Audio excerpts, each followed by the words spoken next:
Welcome to the People's Guild. Each week we explore the Splinterland universe with guests from all across the mythical land of Praetoria.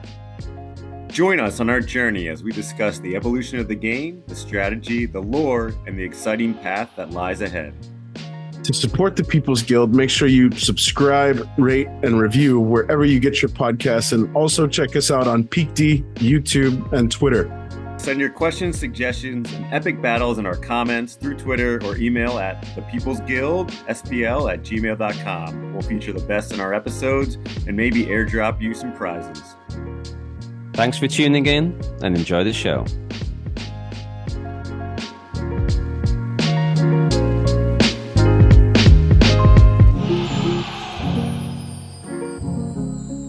Welcome back to the People's Guild. Another week, another episode, another wonderful guest. I was looking through the annals of People's Guild episodes, and fun fact for you, this guest is actually our very first guest that we ever hosted. I think back when Waskell and I were first kind of kicking around the idea of this podcast and what it could be and what we really wanted to achieve, this guy was kind of making a name for himself. I think I called you the most prolific Splinterlands content creator out there. I think it still holds true, man. You continue to offer some very progressive thoughts and opinions, and you've picked up a lot of fandom along the way and a lot of haters that I think have really raised their true colors in these comment videos that you've recently started doing, which has been a lot of fun.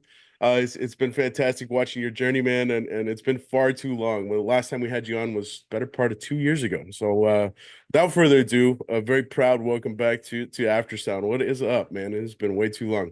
Hey, man, thank you for having me. It's an honor to be here today. It's an honor to, I guess, have that title in TPG history, which is awesome. So like I said, likewise, I love what you guys do here. So I really enjoyed the last couple of podcasts. I think I'd reached out, and then we went back through and found out that we hadn't really officially chatted in quite a while, even though we have a lot of unofficial back and forth with everything that's happened. But I think what's interesting is when we had that conversation, I think we looked at the dates. It was October of 2022. So that was post Splinterfest, when everybody was riding on a high. It was in the middle of all these major releases, Rooney, the Tower Defense packs, Rift Watcher packs, all that fun stuff. And right before the floor fell out. So I just feel like there's so much that we can discuss, and we could probably start right there. It's been a ride for sure.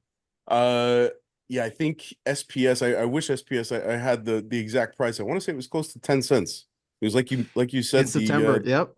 Yeah, the Rift Watcher sale was it peaked out. People were saying, oh, it's going to get to a quarter per token. It's going to get to 15 cents. I don't know if we quite hit that 15 cents, but it was definitely above a dime. And here we are flirting with that penny mark. So yeah, it's been a long, fun road. Yeah. I did look this morning. We're back to a penny. We're back to a penny. Yeah. And also, we are back to a penny. Yeah. You know what? I think that was something tricky on the Splinterlands website. They reduced it to 2 decimal places. Yeah, that is what it is. I'm looking at just rounds up. It's I've seen 0.078. I've seen several people call that out and be like, "What's Splinterlands trying to do here?" But yeah, on their site, they removed all the other decimal places. But if you go to Splinter Cards, it shows I think 0.07 or 0.7 or 0.8. You are 100% spot on there. It is not a penny.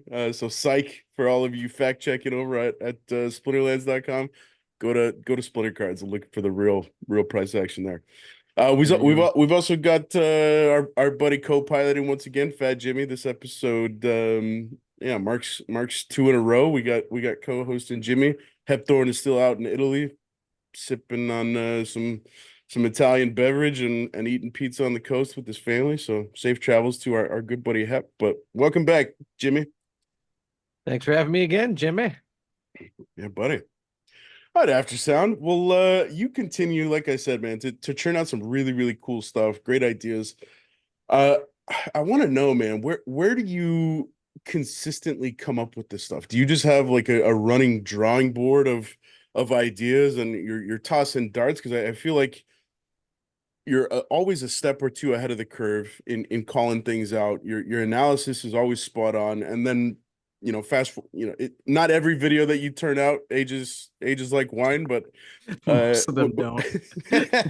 you do have the very occasional, very accurately called shot. And I just want to know, like, what does your process look like when it comes to like mapping out content? How are you kind of, percolating ideas? What do you decide to pull the trigger on? Let's start there, man, and then we can start to Sure. unwind from there.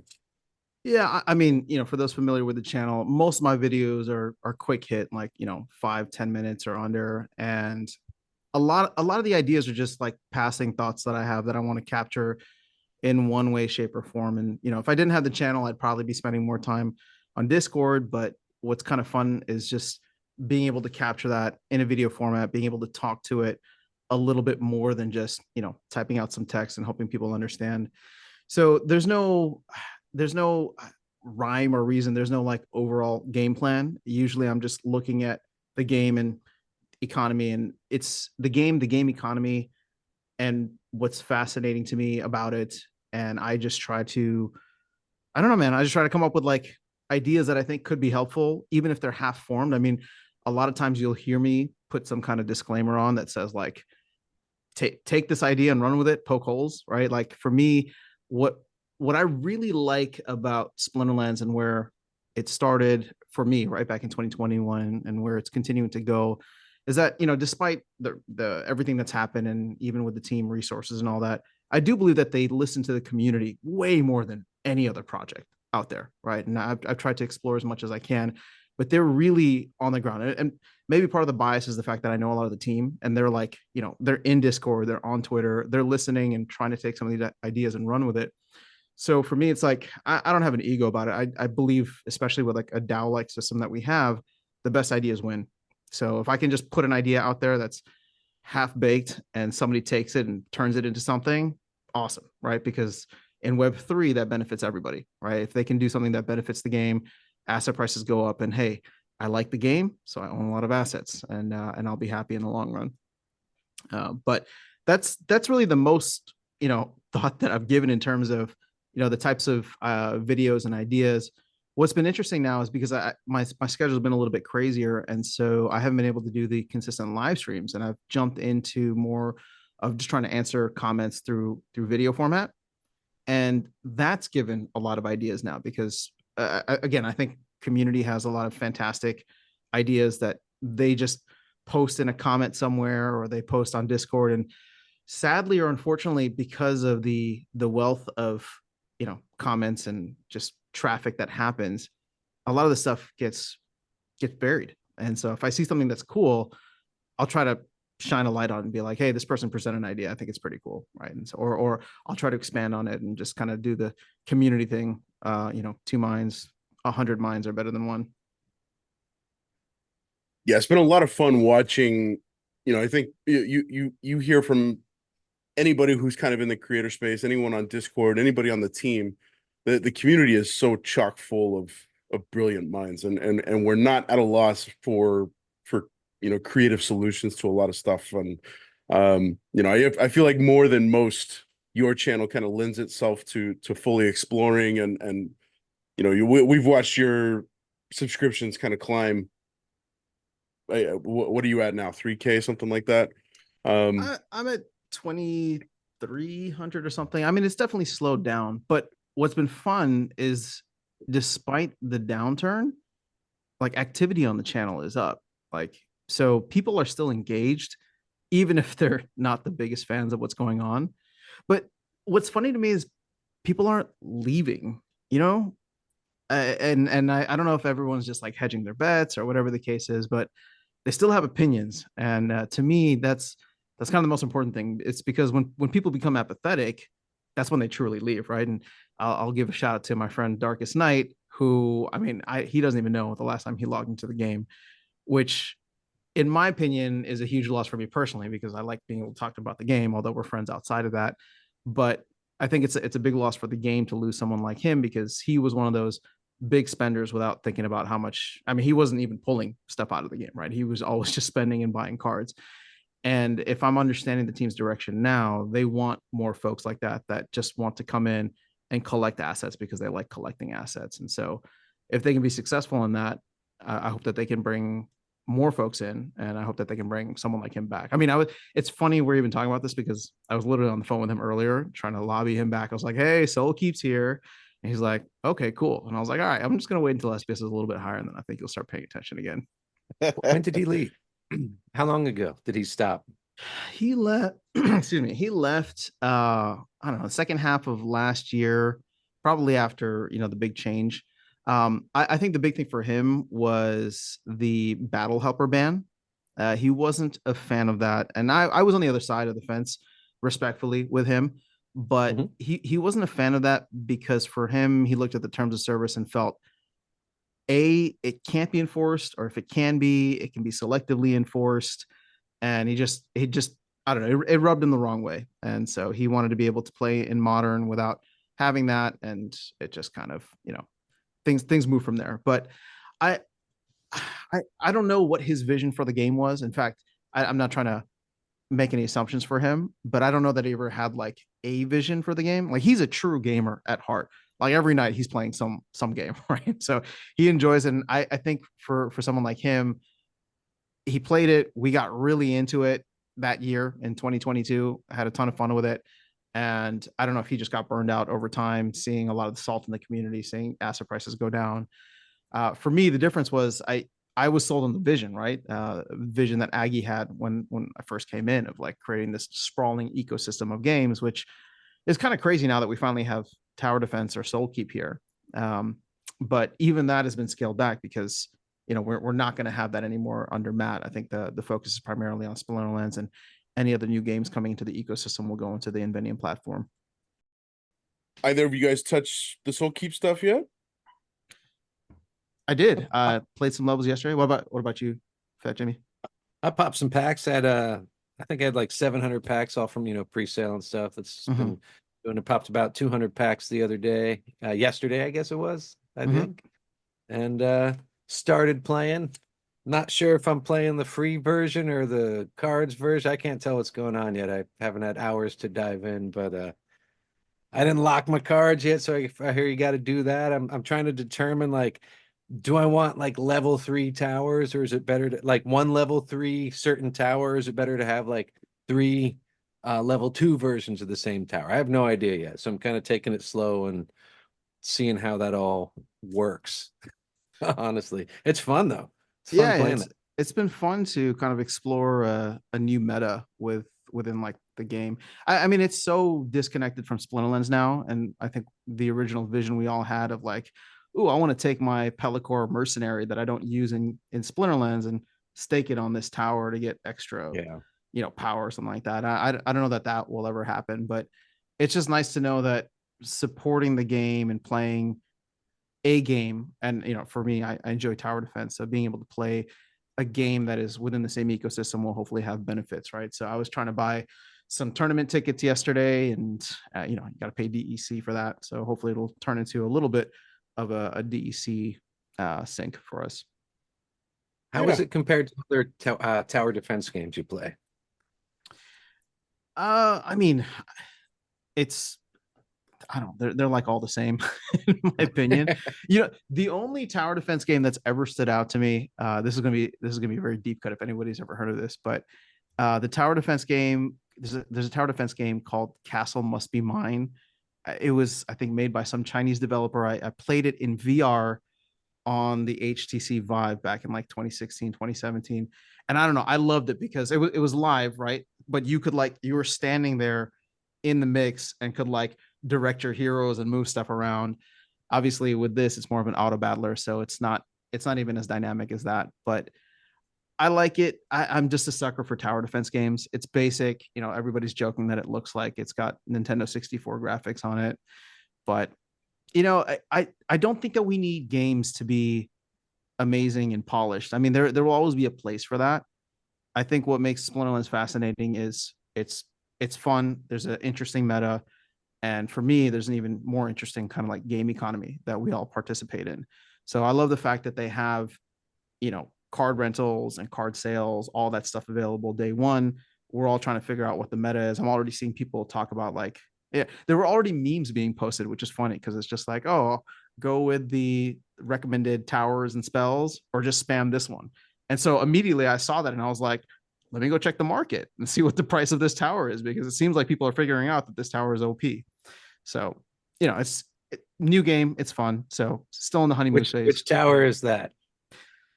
I Do you forgot remember? the name. I will see if I can find it. It's in the SoulKeep Discord. I'll see if I can get it for you afterwards. Cool. Yeah, I'll take a peek at that there.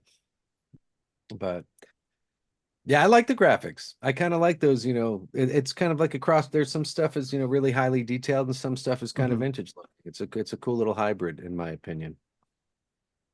Yeah, I think Double Coconut, or at least I hope Double Coconut is going to do some massive marketing for it. I don't know what that'll look like, but from what I've seen in their PR and press, they seem well connected. They're getting, a lot of hits and a lot of pieces posted for them. And obviously we're not in that part of the market cycle where things are popping off left and right. In fact, I mean, Bitcoin's down today of all things.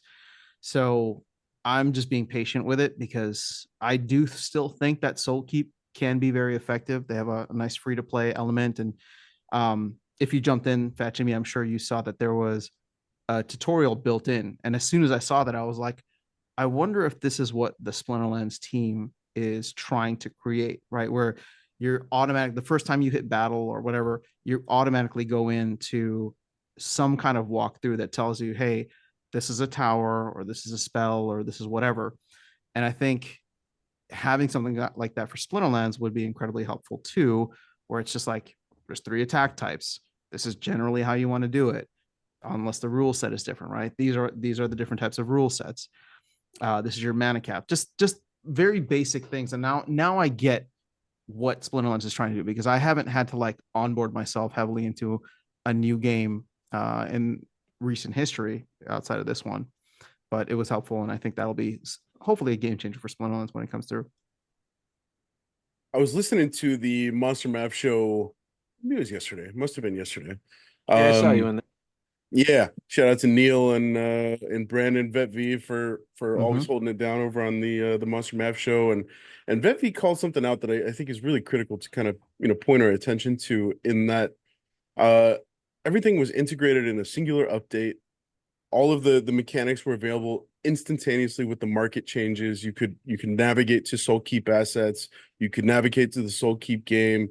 Shout out to the third-party supporters. I think Peak Monsters didn't miss a step when it came to also supporting the SoulKeep stuff. And I think it just sets a really valuable precedent for what things could look like if and when we do cross that bridge where there's other games kind of entering into the same ecosystem that Splinterlands is. Obviously it's a very different song that we're singing at this point. Like you called out, originally the Invenium Arcade Colony stuff was all kind of meant to be bridged under the same sort of umbrella, but at this point, no, not necessarily, but we could see some iteration of that. And I think SoulKeep does set a very successful precedent for what that could look like. It seems like folks are excited. Some of these assets are going for a very pretty penny, which is great to see. So yeah, shout out to Dave and Double Coconut. And to your point, Aftersound, I think there was probably a good 2 or 3 month stretch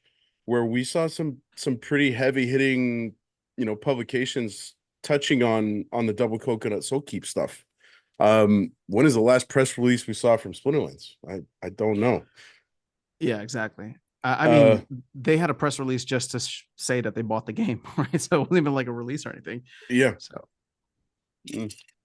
well, good stuff. Yeah, I think we actually had that, and it's kind of a little bit of serendipity that I think the last episode we had you on for was right around that SoulKeep announcement. Yeah. And here we are bookending the saga that is releasing SoulKeep with yet another Aftersound episode, man.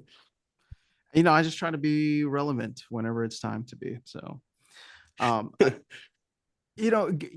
a little bit deeper into that side of things, though, not SoulKeep, but just, I think one thing, I know I say this a lot, but it seems like everybody, it's almost become a meme in and of itself, right? If we get new players, when we get new players, just because everything is hinging on that, right? That's literally the team's goal at this point. When I look ahead at what Splinterlands is doing, what SoulKeep is doing, I don't want to come off as like overly bullish, but at the same time, I'm trying to remember back to 2021, which was when I started looking around for games because Axie Infinity popped off. And in my head, I'm like, if we get anything that resembles a 2021 and literally any of these top tier games like Illuvium, Parallel, the ones that have money and have backing, if they take off, you're gonna have random people like I was back in 2021, just going down the rabbit hole to see what's there. And it gives me a lot of confidence in the sense of like, I always frame it this way. I was like, we could go running into the bull run or we could stumble into it, right? Right now, I think people would probably make the argument that we're closer to stumbling, but we're going to get it to the bull run, right? At some point it's going to happen. It's just what's our speed going to be when that happens, and what's our maximum potential when that happens. But to your point, with SoulKeep being in the mix now, I think that adds, almost like a exponential layer of exposure, because people coming in for tower defense and them reaching out to their audience, they got to come in and they got to buy, what's DEC? Oh, now it's going to take me to the Splinterlands website. Oh, what are these cards? What's this auto battle game? Let me check it out. Right. Claiming rewards, is that only done at the Splinterland website as well? That is as well. Yep. Or at least the Splinterlands base rewards, right? So potions and SPS. Right. Potions, right. Which is all, isn't that what you earn over there? And packs, potions, packs, and SPS. Is there other earnings on SoulKeep or just that? Not tradable, but I think they have like the Soulbound Fiend tokens, and they're going to add other like Soulbound things to level up your account over there. Again, it's gamified. It's much closer to Web 2, but obviously I think even Splinterlands is moving towards Web 2, which I wonder how folks feel about that. How do you feel about that? I'm okay with it because I think Web 3 hasn't found a proven model yet.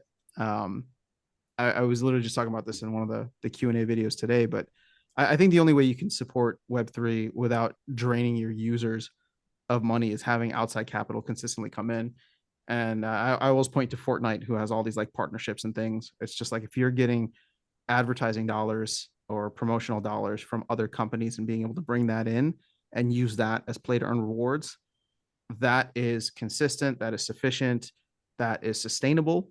But if you're trying to, print tokens out of thin air, and you're trying to, take the money from your customers and players and then find a way to, take part of that, run the business, and then give part of it back, we just haven't found that yet. And I don't know that Web3 is in a position where, Nike and Star Wars and all these like major brands are ready to start partnering with a Web3 company just yet, which is odd, because we had like Warner Brothers interested a couple of years ago, and obviously that didn't go anywhere. So my hope is that in the next bull run, if there is a game that takes off, again, it doesn't need to be Splinterlands, but I can imagine like Illuvium doing some kind of partnership with Nike, where your little alluvials have some cool shoes on them, right? and then all of a sudden other brands look at that, take notice, and they're like, well, we can't afford Illuvium, but hey, the Splinterlands game has 30,000 people or 100,000 people, and they're not charging that much. Let's go check it out and see what happens here. No, I think the main and most important thing you just said there was that the whole Web3 it depends on a continuously expanding player base, asset scarcity through more and more and more people always joining in and wanting those assets and the older assets, and things being out of print, and just demand being created through volume of players. Yeah, well, actually, I don't know that I would agree with it always requiring an expanding player base. Like, are you familiar with the Kevin Kelly 1,000 True Fans model? No. So, I mean, this for a lot of like, I know a lot of independent musicians latched onto it, even though it wasn't for music specifically, but just anybody that was any kind of creator. He was just saying, like, if you can find 1,000 people who are willing to buy products from you, or concert tickets, albums, whatever, they're willing to spend essentially $100 on you every single year, that's $100,000 right there. right? So again, that's just a microcosm for like an individual trying to make six figures from 1,000 people. So I think you can do that in the same way with a company, where it's just like, hey, if this company can provide X amount of value that each of, its Y amount of customers are willing to pay that every year, then the company becomes sustainable without needing to grow rapidly, and the player base doesn't need to expand. You'd have to strike a very fine balance there. I don't know how long. I mean, again, it's one of those things that, like, in theory, it's fantastic and it's sustainable forever. In practice, obviously, things are different, but on the whole, I do believe that if actually, I believe Splinterlands is probably one of the closest things to that we have, just because there's such a core diehard fan base for the game, and this is kind of what concerns me a little bit now, is because they're really focused on the new players at the expense of a lot of the older players leaving. So when I see a lot of older players leaving, I'm just like, oh, there goes those 1,000 true fans, right? And I just hope that we can get someone to replace them, or we can get them to come back once we get through this rough period of the team focusing on new players. Yeah, we had a very interesting town hall, and I think, at least in my mind, it marked a very palpable shift in tone from Yaba.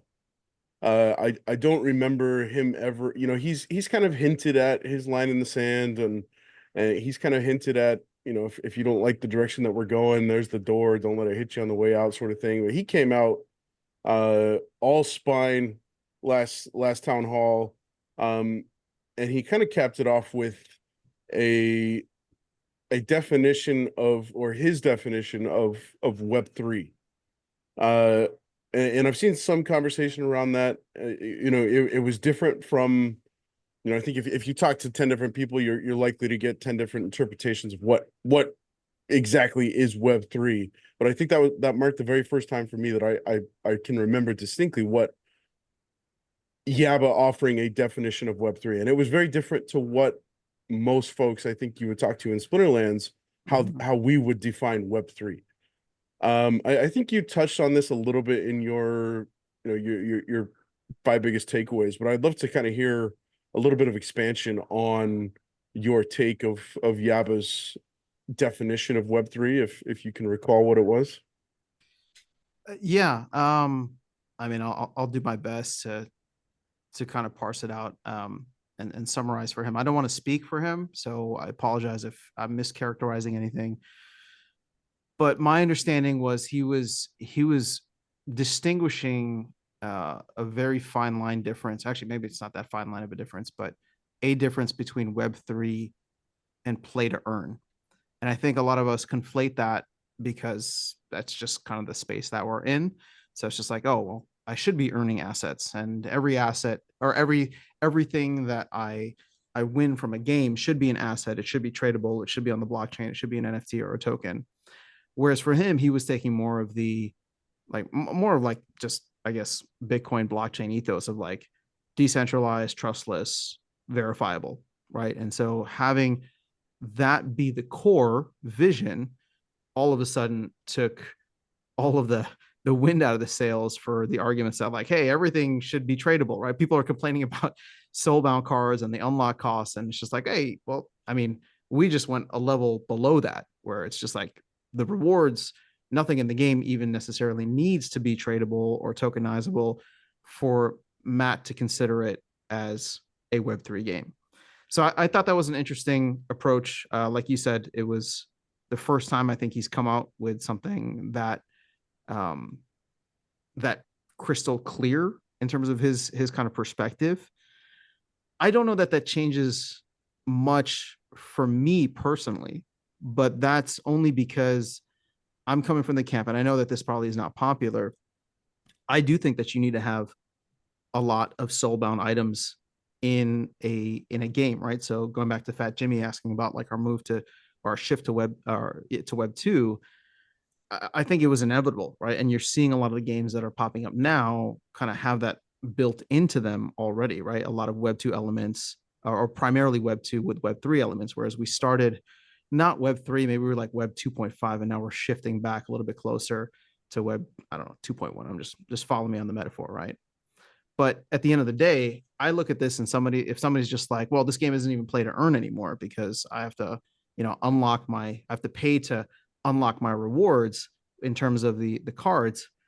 I always push back on that because I'm like, no, the game is still play to earn because every game you play, literally every game you play, you earn SPS. All right. So that's not even the case for something like Parallel or Illuvium. With Parallel, you can earn up to 5, or 5 games per day. You can play as much as you want, which I like that model. And people have suggested similar things for Splinterlands, but I think it's too different to where we're at right now.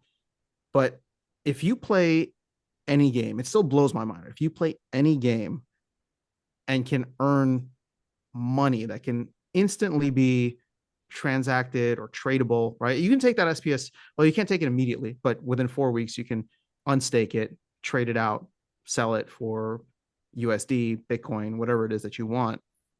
I mean, that to me satisfies the play to earn quota, right? For the game. You don't need everything else to be tokenized. And not that we can't get back there, but we've definitely seen how it was abused in the past. And I think we need to be very careful of how we do any kind of tokenized assets or rewards in the future.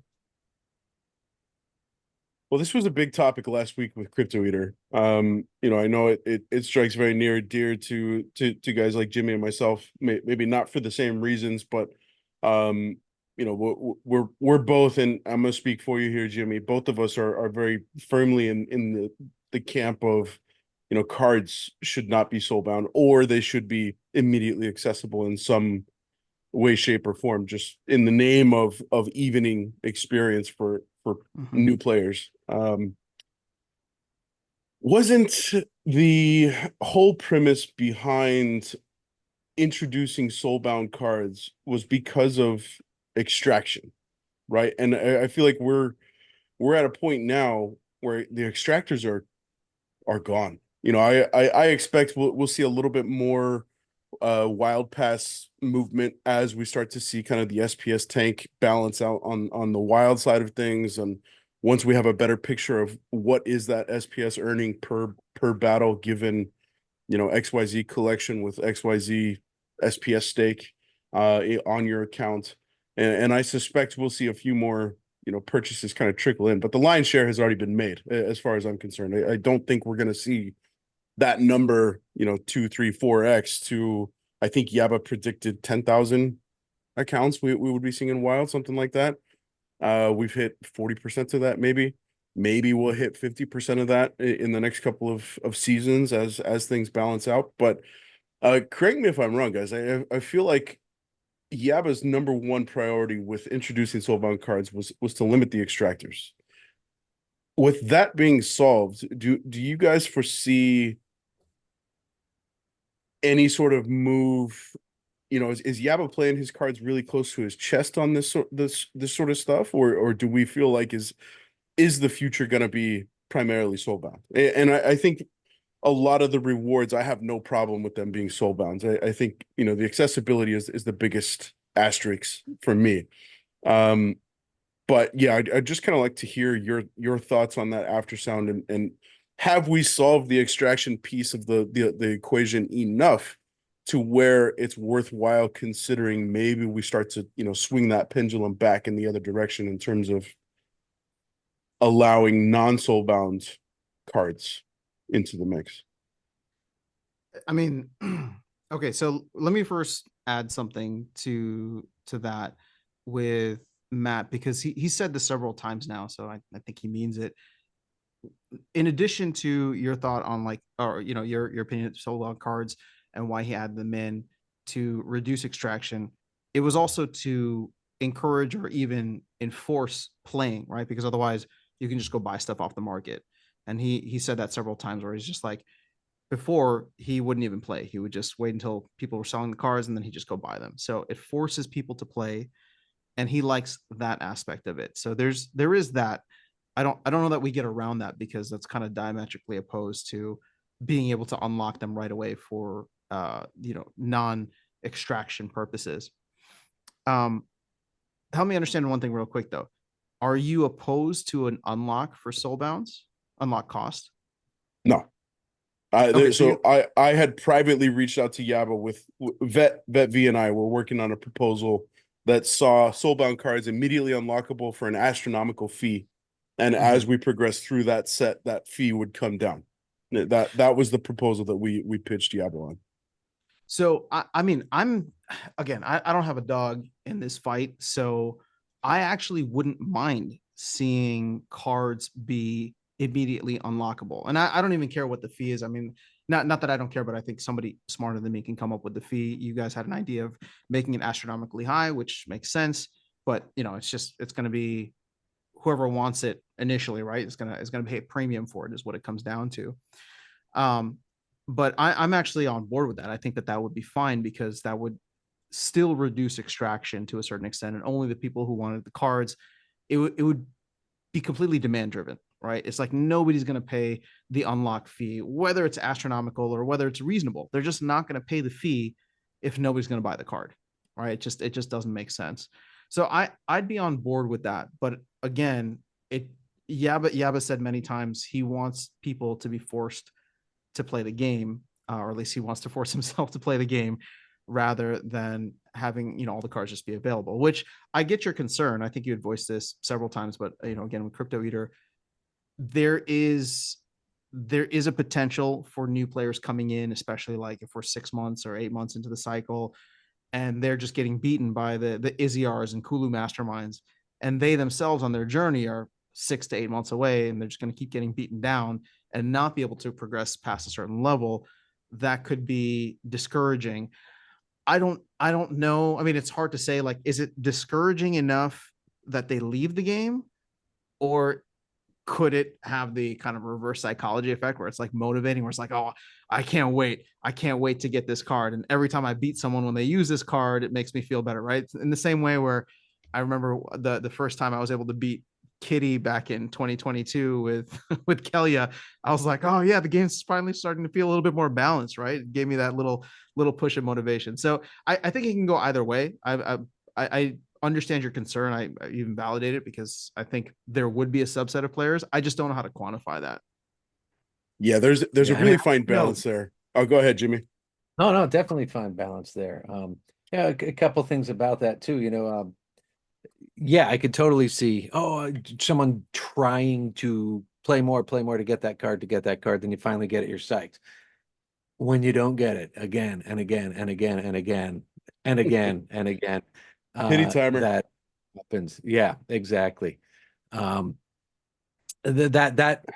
could turn people away. I also know players who used to play more manually and now bought more to try to get the cards, just to have the a better win rate or more consistency. So it almost, that in a way has the opposite effect of wanting people to play more. They just engage their account to play more. Yeah. I have a really big problem with, and maybe you guys can help me see some clarity here. I have a really big problem with Yaba sharing the idea that he feels like he needs to force people to play. This game is fun. Like I really enjoy playing the game. I don't push battle because I have to. I don't push battle because it's the only way I'm going to unlock these cards. I have fun playing the game. So I feel like the fact that Yaba is saying, the only reason I play is to unlock the card. Like that's an inherent flaw in, like, there's something there that is not quite computing in my mind as a good formula for success long term. If the creator of this game is only being carried forward or sticked forward, depending on how you look at it, by the promise of unlocking or making these reward cards hit your account. Am I hearing this incorrectly? Am I interpreting it incorrectly, or do you guys kind of see a little bit of a flaw in that philosophy as well? That's an interesting point of view for sure. I mean, I'm addicted to the gameplay, 4.5 years later, I can't stop, like whenever, every day at lunch, I go up and make a sandwich or something, and I freaking grab my laptop and I just crank out a couple matches. I can't even imagine not doing that. I'm addicted to the gameplay. I freaking love it. It's a really interesting point you put out there. I mean, I know he's busy as hell and doesn't have time to play. So then does this force him to play because of a time Restraint, or because of entertainment, or lack of perceived entertainment. I'd be interested. Or is he speaking from like the proverbial we? Is he using himself as like the exemplary player that's, is only getting prodded forward to play by the lure of these cards? If he's not speaking personally, if instead he's speaking on behalf of the community, maybe I'm reading way too far into it, but I'm just trying to make sense of where that presents a winning formula for us. If I can try to reframe it for you, at least the way that I understand it, because I if you take it literally, or at least the way you're taking it, I can understand the concern that you have. Maybe with this framing will help present the way that I'm viewing it. Going back to, and this is probably a bad example because with Aggie, it was like the proof of time, proof of skill, proof of money, whatever it is. Yeah. So I think it's more so just the idea that there should be inherent things within a game, any game actually, that can only be done by achieving them. I think that's the feeling he's trying to capture, rather than just paying your way to the top. There's that kind of intrinsic value, motivation, whatever it is that you get from being like, oh, I got that, and I earned it, right? And I only did it because I put forth the effort to do so. Is that enough? Is it valid? Does every player feel that? I doubt it. We're all across the spectrum, but that's kind of how that's what I hear when he says that. That's a valid angle. That's definitely a good way to look at it. Are I don't know if it's reward right, but I'm cards just saying. are reward cards the best way to reward that behavior? Then would be my follow-up. I mean, we've heard time and time again, achievements is something that we should incorporate into the game. Trophy haul is something that we should incorporate into the game. I feel like there's a million different levers that could be pulled outside of the realm of soulbound cards to achieve exactly that thought. So the fact that the soulbounds are we all love fresh cards. We all Titles. love say what? Titles? Titles. Yes. Titles, yes. Non-tradable titles that signify your achievement in the game. Yeah, man. I would love to see titles have a non-land bearing reward also. I feel like Oh they no, you should. get the land bearing reward, but you got to earn it, and then you keep it. Bam! Yeah, Like if you earn yourself a legendary title and you get that land benefit, awesome. But you got to earn it. Yeah. I mean, in this context, Jangles, absolutely not, right? I agree with you 100%. There's so many better things that you can use to show progression in a game besides the reward cards, because the fatal flaw that you were talking about earlier of new players coming in and potentially feeling disenfranchised because they can't get this stuff it's a legitimate concern. And we just, like I said, I don't know how to quantify it, but I know it's non-zero. I was putting this out there for a while. I'm not saying that I was the main proponent behind it, but I like the idea of segmenting it out, right? Where if the card set is 40 cards, you take 10 cards, put them in the reward chest for 4 months, and repeat that over the next 16 months, rather than having everybody wait. Because let's say you are a new player coming into the game. You can wait 3 to 4 months, right? To be like, okay, I'm going to try, but if not, I can buy the cards after it's done. But if you're here from the get-go for those first, the first out of those 3-4 months, you do have that advantage because you're able to play. So to me, that was something that could split the difference, right? That could be some kind of compromise. Unfortunately, there's just no way to do it without adding more work on the team. It turns one release into 3 or 4 releases, and poor Investigator is like supposed to be releasing like every 2 weeks, and this guy's showing up every Tuesday with new stuff and quality of life and things like that. So I get it. There's no way to. To me, it's a better way to go about it, or at least it would be a better way to go about it. But there's just no way to reconcile that with where the team resources are at right now. Yeah, and that's fair. I mean, that was where Matt kind of hung his hat on the stern no. We're not going to be staggering releases, and it was at for the sake of the team and the resources and making sure we're getting the most bang for our buck from the dev squad. And yeah, shout out to Investigator. That guy, he is the angel on the dev team. I feel like he's got his fingerprints on absolutely everything. He's everywhere, and he's always cool, calm, and collected. And yeah, big shout out to Gator. I feel like the first thing that I thought about to counter Matt's hard stance on no staggered releases is the technology that's in place with conflicts. I feel like we've already got that. Like I know for a fact they're not going in and maybe they're updating the cards that are available, but the system is already in place, right? So I would imagine that when that conflict rolls over to the next one, whether or not we've got a card, we know we've got that placeholder in place for said card to be released. So I feel like that sort of technology could be applied. I don't know if we're getting any headway in the other direction of shifting this next Soulbound set. I'm still hopeful that we're getting that sometime in July. Maybe I'm being naively optimistic that it's coming in July. We've heard summertime, which reaches as far out as what I guess end of Early September. which would be a tragedy in my mind. That's almost 2 years of this current set, and I think I hopped. Shout out to Team Possible, Dave and Jimmy and Paul TRX and you guys over there holding your weekly chats, and we were talking about all this Soulbound stuff a couple of weeks ago, and the main question that I had to kind of counter everything is, would we be having these conversations at this degree of angst and emotion had we gotten a new Soulbound set when Rebellion dropped? And I don't think we would, that would have been 7 months ago. I don't think that we would be as emotional about Soulbound stuff had we turned the page onto a new set when we should have. But here we are 7 months down the track, and we still don't even know what unlock costs are, Yeah. I think what's interesting in terms of like the community sentiment around this, because in terms of timing, I think it makes sense to actually launch them now, right? If you don't look back at how long they've been out, what you don't want to do is completely shift the meta.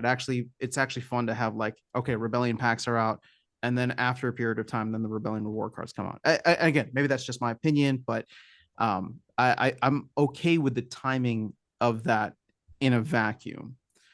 What I think makes it more difficult for us now, especially because there's this itch, is not only has it been that long, but we've seen a lot of folks pass on getting Rebellion cards, but they want new cards. And this is the only way that they're going to get them without having to pay any money. And so that's why people are like itching for it, because we want to change our meta. We want to add to our collection, but everybody's either too cheap, too scared, to whatever. And sorry, I'm not trying to call out anybody specifically for how they spend their capital. I haven't spent on Rebellion, right? But I want new cards. So therefore I'm itching for Rebellion cards to add to my collection over time.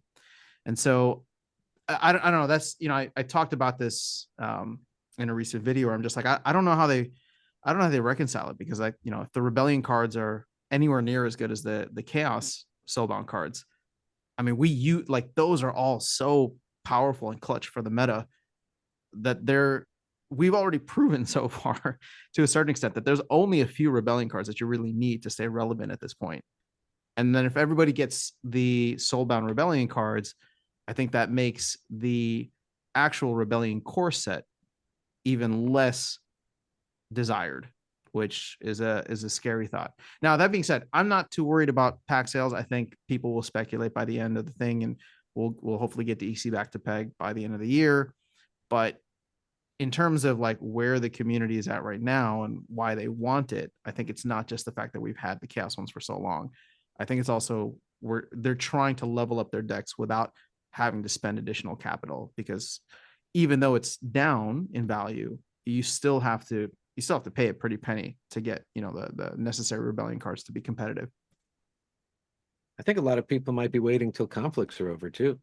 I know that's when I'm going to get all the unnecessary Rebellion cards, just anticipating a mass unstaking and, price little dip, if you will, at that point, as soon as the airdrop ends, unless they continue conflicts, which I know it's been discussed, but I don't know how seriously.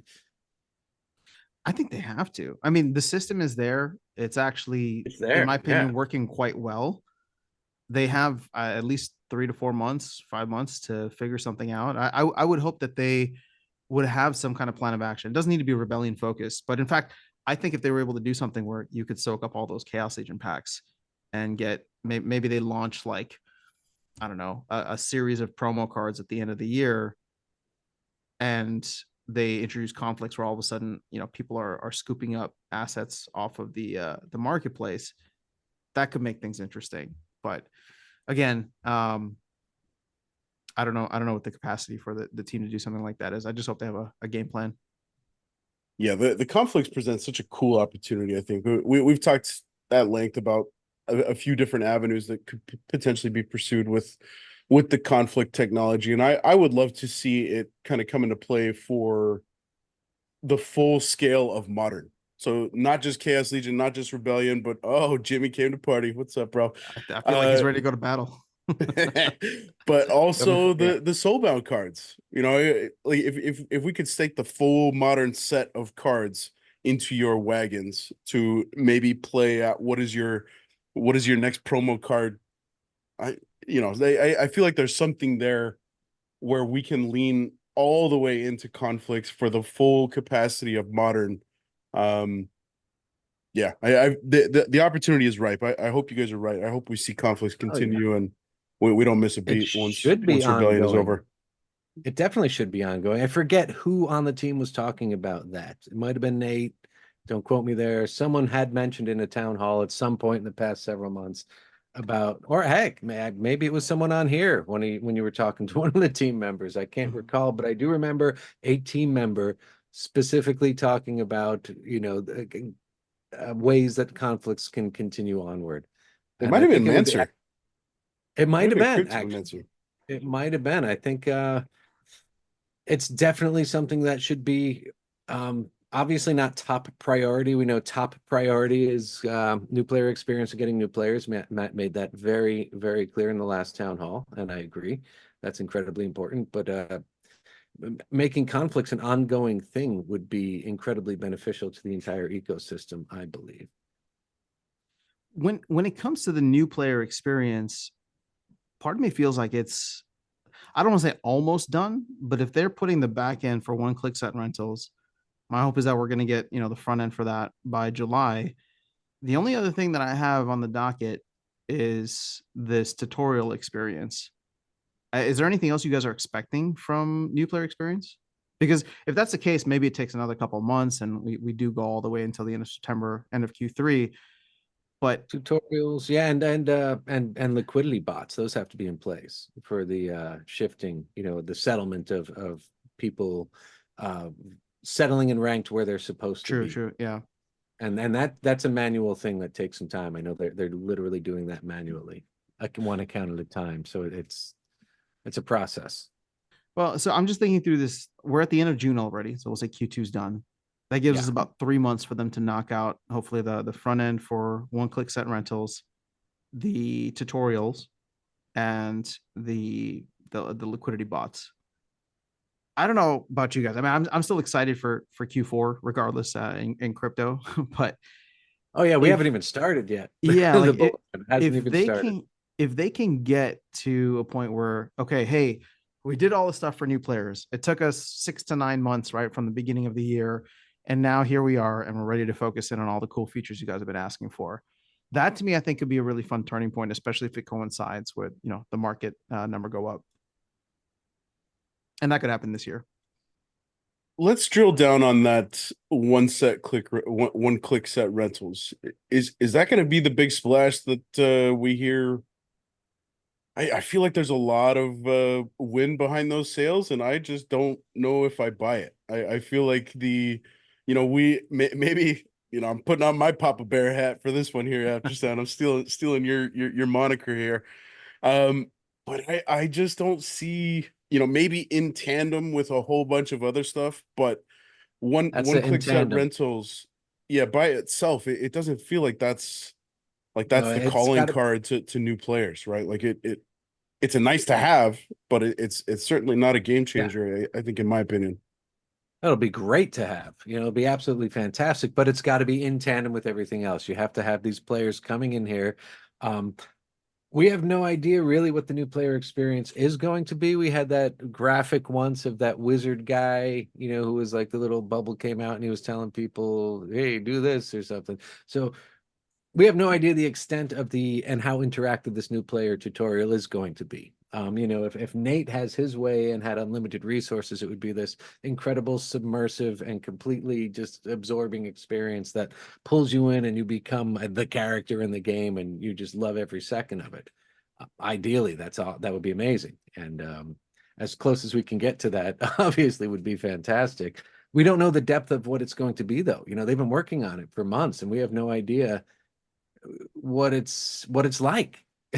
or how far they are, or they were talking at one point about making tutorial videos from everything from battling to creating your Hive wallet and how to work Hive and tribal decks and stuff. So we don't know where they are. That's the thing. We're kind of in the dark with all of that. And that's that interactiveness is going to be important. For me, that's the crutch of our survival. I think for me is what does that tutorial look like? I think back to when I first started, and another shout out to our good buddy Wasco. If it wasn't for him holding my hand through all of this stuff, I probably wouldn't have stuck around. There's so many moving parts and intricacies and subtleties and off of Splinterlands.com activity that needs to happen, and man, it's an absolute spider web of an experience, like crawling your way to the core of what's happening at Splinterlands. The tutorial should be front and center. And if that includes I just feel like it's such a nebulous concept of new player experience, right? Like it's as big or as little as you want to make of it. And in my mind, it's absolutely massive. PvE, teaching all the abilities, it's way beyond just those attack types, right? Because it's these attack types with rule set exceptions. Well, it doesn't take you very long to realize that there is always that rule set exception. So everything that you learned about attack types is actually, that's the asterisk, right? So I feel like the player experience, I've got some really big expectations for what's to come in the next couple of months. I agree that the one-click set rentals could be impactful, but it's certainly got to be in tandem with other stuff. I'm curious, do either of you guys have experience in recent months with new players coming on and approaching you and kind of getting immersed into the game for the very first time, brand new people to the ecosystem? I think, just in comments and in passing, I've probably had less than a number of fingers on both hands that have reached out or made a comment. Just quickly going back to the one-click set rentals thing. The thing is, I mostly agree with you on that. I don't want it to be a nothing burger, but here's my perspective, and I'll give both sides of it. I have an alt account that's sitting idle right now. And the one thing I'm waiting for on that alt account, because it's mostly empty, I have some gladiators, I have some Soulbound cards. The one thing I'm waiting for is one-click set rentals, because I want to go in and play that account in Modern with a nice selection of Chaos Legion cards and Rebellion cards. Now, here's the thing. On the flip side, Peak Monsters, and I love Peak Monsters, they already have that deck building thing. So I could go in and do it that way, but it does take more than one click. And sometimes you don't get all the cards that you want. And it just takes a little while, right? Again, I love Peak Monsters, but the experience I'm expecting to be better on the Splinterlands side because everything's going to be pre-filled. So I'm hopeful for that because it's something that I plan on using myself. But at the same time, if it already exists through a third party, I don't know how many people are using it. On top of that, if it's going to require a single individual or single account to provide all the cards, I'm not a card lord, so maybe my perspective isn't, valid on this, but I don't have a whole complete second Chaos Legion deck that I would be able to rent out. And I don't know how many people who do that would be willing to provide this. So how many decks? Well, the DAO does, but how many other people out there would be engaging in this, right? In terms of being able to provide a fully maxed Chaos set or a fully maxed Rift Watcher set or whatever the case is. So point. Chaos, yes. yeah, chaos, Ripple, yes, but no. Or a rebellion, no. I mean, yeah. there's a very low floor for rebellion. So to Jimmy's point, I think it's a great to have, not just a nice to have, but it is a great to have, but it is definitely in conjunction with the fuller experience. And I don't even know how I feel about tutorials, because like similar to you, like I came in and I was confused and I definitely had people walk me through it, but the earnings were so good that I was going to figure it out no matter what. Right. So I think obviously we're in a different place right now where the earnings are not as good. And my hope is that they will become good so that people come in with the determination to figure it out. But if they don't have that determination and they're just coming in to try and check out the game, then I think you need to have a very robust experience, tutorial and onboarding experience. And that seems to be what the team is focused on now. And so, you know, I haven't, in context, to loop things back around with your question on new players, I haven't had them ask me directly for specific things and how do I do X, Y, and Z. But there's always like questions that there's always questions about things that I take for granted. Like I've been here for almost 3 years now. I'm like, oh yeah, I learned how to do that probably like a year in. And so this person asking, it just reminds me that it was a process to learn. How about you, Jimmy? Have you had any proteges come up under your apprenticeship and trying to take the mantle? No, I've just seen a couple of people in a few. I've trickled in into tavern here and there, you know, over the which has, you know, it had been a while before I've seen that, and in the past month or two, I have seen a few more people coming in and asking questions and being like, "Hey, how do I do this? What's going on? How do I do this?" And so they're trickling in, I think. Well, so Matt called something out very interesting. And Aftersound, I think you addressed this in one of your videos. The traffic to the website is there. Obviously not in the volume that we would like to see. Obviously not at, you know, we want to see a couple more zeros on that number. I think Matt called out 100 people per day. Those convert at maybe a 1% rate to spellbook purchases. But it still bodes well, right? People are coming to this game. We're not doing any advertising. So whether that's word of mouth stuff or people are just happening across Splinterlands through, you know, your guess is as good as mine, probably better than mine in terms of how are they stumbling across Splinterlands. But Googling Web3 gaming, you know, Zoom or Google Web3 gaming. Ooh, does Splinterlands come up? I don't know. I don't know, but I mean, there's a lot of speculation that gaming is going to be, you know, the way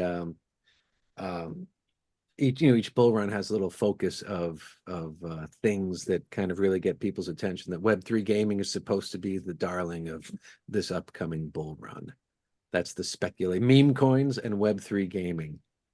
Well, okay, so it's really interesting that you say Googling Web3 games.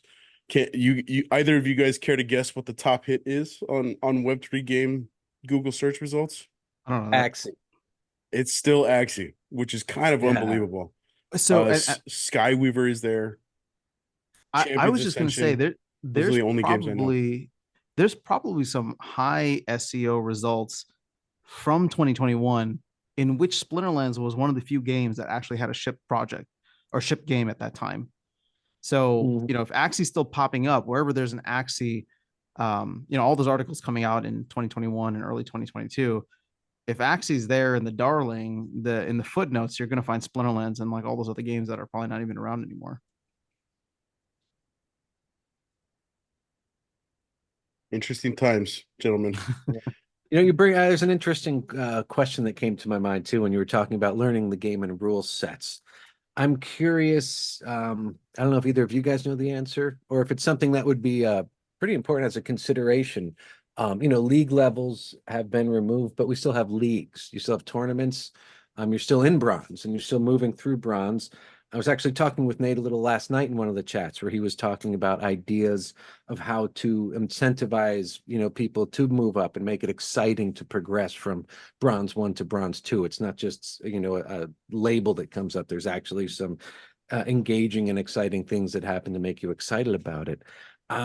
When you bring up rule sets, that made me think, you know, in novice, there are no rule sets. You're just learning the game.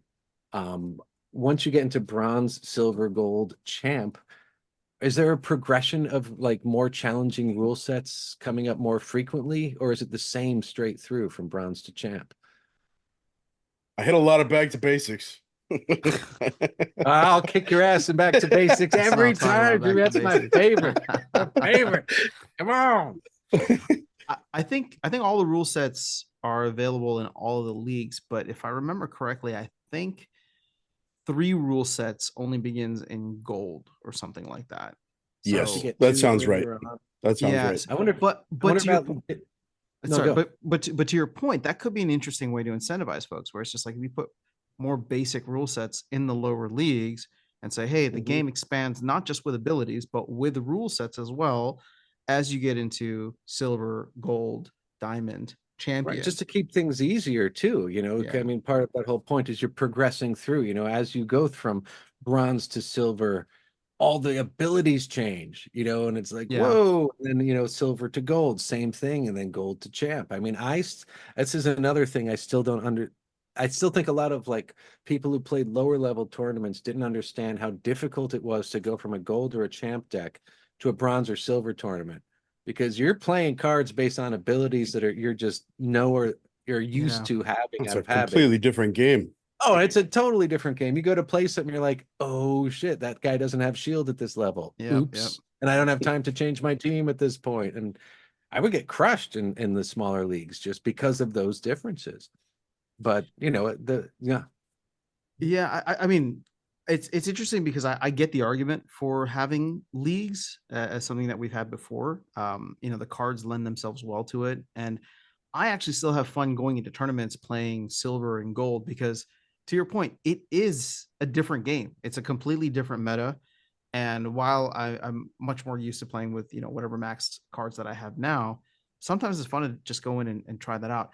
I don't know if ranked is the place to do it, and I obviously the team doesn't believe ranked is the place to do it, but I'd like to see more utility for leagues at some point, whatever that game mode might end up looking like. Because tournaments and brawls are cool, but I think we all want a little bit more too. It's not in enough. well, I general. think there's Yeah, a it's not difference enough. between league locks and leagues, because talking with Nate last night, leagues are still going to be there apparently. They're still going to be the bronze, the silver, the progression, and he was talking about achievements as you went up through there. They still have that now. That's how they do resets.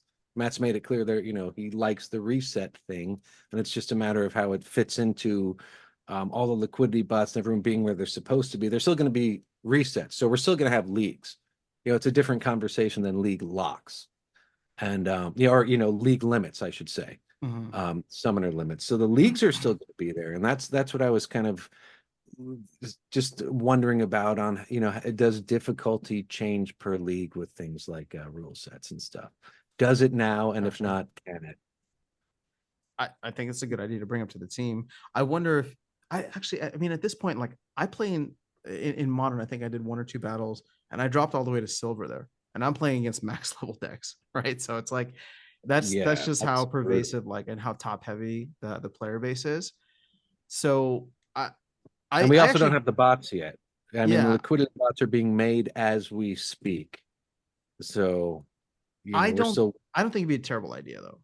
To your point, I think if we almost reduced the amount of rule sets in silver and gold, and then just have the game open up in diamond, that would be better. I still think, so we had talked about previously the idea of, I think I'm gonna tip my own cap here and say that I brought up the idea of league-based rule sets in the way of at champ we have, I think it would be a great alternative to back to basics where we have bronze level caps on all cards, and that's a rule set that you see it in champ. That would be You great. you see another rule set for silver. You see another rule set for gold. And that would be, I think, a happy medium for folks who are still feeling the pain of leagues being removed. Because I think about guys like you, Aftersound, who we're perfectly content playing in gold. Our buddy Hepthorn, same thing. And I looked at his battle history, and he had played I know he was getting ready to travel and stuff like that, but he had played like 3 matches in 4 or 5 days, and for me that's really concerning because this guy, not only does he love this game, but he dedicates hours and hours of his life outside of work and family to this game through this podcast, and to see him kind of lose that sense of engagement and enthusiasm for the game and instead just opt to bot his account. I feel like there's stuff like this introduction of rule sets that kind of re-engage and reset the level, despite you would still be playing with max cards if possible, but the caveat would be these rule sets would cap abilities. I don't know. I feel like there's room there to satisfy both parties. I think it's all for naught if the liquidity bots work out as intended, and we have the volume of players where we see, you're playing in the ranks according to where your deck and skill should those are see still you. fun rule sets, though. Yes. They're always going to be constantly looking for more rule sets. Those are definitely fun rule sets. I think it's definitely worth doing. I don't know that it solves the problem for those folks, though, right? Like, and here's the thing: it's just what the people or players in those lower leagues want is just fundamentally on the opposite side of what Matt wants, right? For Matt, or for these folks, they want to be able to come in and only focus on buying cards up to silver level. Whereas Matt actually sees that as a fundamental flaw or problem for the game, saying that people should always be incentivized to try and level up their cards. And here's the funny thing, right? You had Hepthorn, who was definitely impacted by the change with gold. And actually, I don't think I've said this yet publicly anywhere, but I just finished maxing out all of my Chaos Legion summoners. So I went the other direction, right? Where it's just like, okay, I'm in it for the long run. And obviously the lowering of prices has helped with that, but it's just like, I'm in it for the long run. So let me just DCA. And just yesterday I bought my last Grandmaster Wraith, and here I go with a fully maxed Chaos, at least the summoners set. Well, congratulations. I think that's been 3 years in the making. Aftersound. we made it. We made it. So, but again, I think there's going to be more folks that fall into the Hepthorn camp of, maybe being a little bit more disengaged, or, even for someone like me, what did I do? I ran away to Wild because I knew that I could get away with the ratings inflation and I could fight lower level bots. But while I was doing that, I was taking, portion of whatever I was earning to level up my deck, even though I'm playing in Wild. And maybe someday there'll be a return to Modern, but I kind of like the meta in Wild a little bit more at this point. And I think the barrier to entry on Wild is actually significantly less in many ways. And once Chaos rotates out of Modern, that's going to be an interesting point for us, because the barrier to entry in Wild will be significantly less than what it is in Modern right now. At least right now, it's looking that way. Wild is fun, man. And I think you had a video Aftersound. I've been consuming a lot of Splinterlands content from you and Dwayne, nice. And a bunch of different Steve-O. I believe you were talking about the importance of making Wild the place for players to want to be versus Modern, like to make it like this place where I want to kick ass in Wild. Well, I was just saying that you should make it its own game mode in a sense, so that you have players, like you're always going to have like the high level hardcore players that are competing in Modern, but you want them to buy the Wild Pass too. And you want them to buy a little extra energy, because the rewards in Wild are awesome. You know what I mean? Like, they're going to play for all the SPS, because there's always going to be less players in Modern. So they're going to play for all the high, amounts of SPS in Modern. But, maybe there's like a cool title only available to, and this is what I was saying, at some point you'd have to separate out Glint, where you'd have like Modern Glint and Wild Glint, which again, I know that'd be something different, but if you make Wild fun and exciting and just have it be its own thing, then it becomes its own game mode. And folks who love to play in Modern only will feel the need or the itch to go and pay for that Wild Pass and hopefully get the cool rewards that are only available for Wild. Wild is way more fun. Yeah, we're probably not there yet, but yeah. Debatable, Jimmy. Oh man, I got so many of my Wild cards parked on land, and I'm just dying to get them off of there. Honestly, I can't wait for, I don't know when it's going to be, but when SPS is off and we have actually we're not earning SPS on that. That's basically my main thing right now, is just trying to stack as much SPS as I can on some really good plots and some really good cards.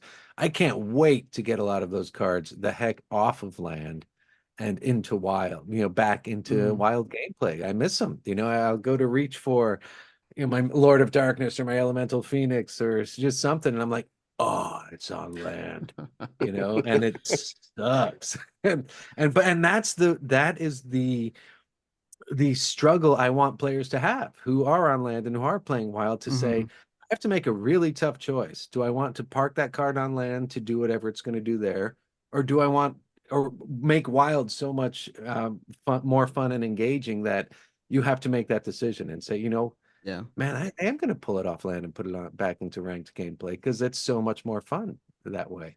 I think you guys are really onto something there, and I think that we need to embrace the fundamental shift of right now. Ranked is just is just in a place where there's two divisions, right? There's modern and there's wild, and for all intents and purposes, they're equal outside of the cards that you can play in each respective division.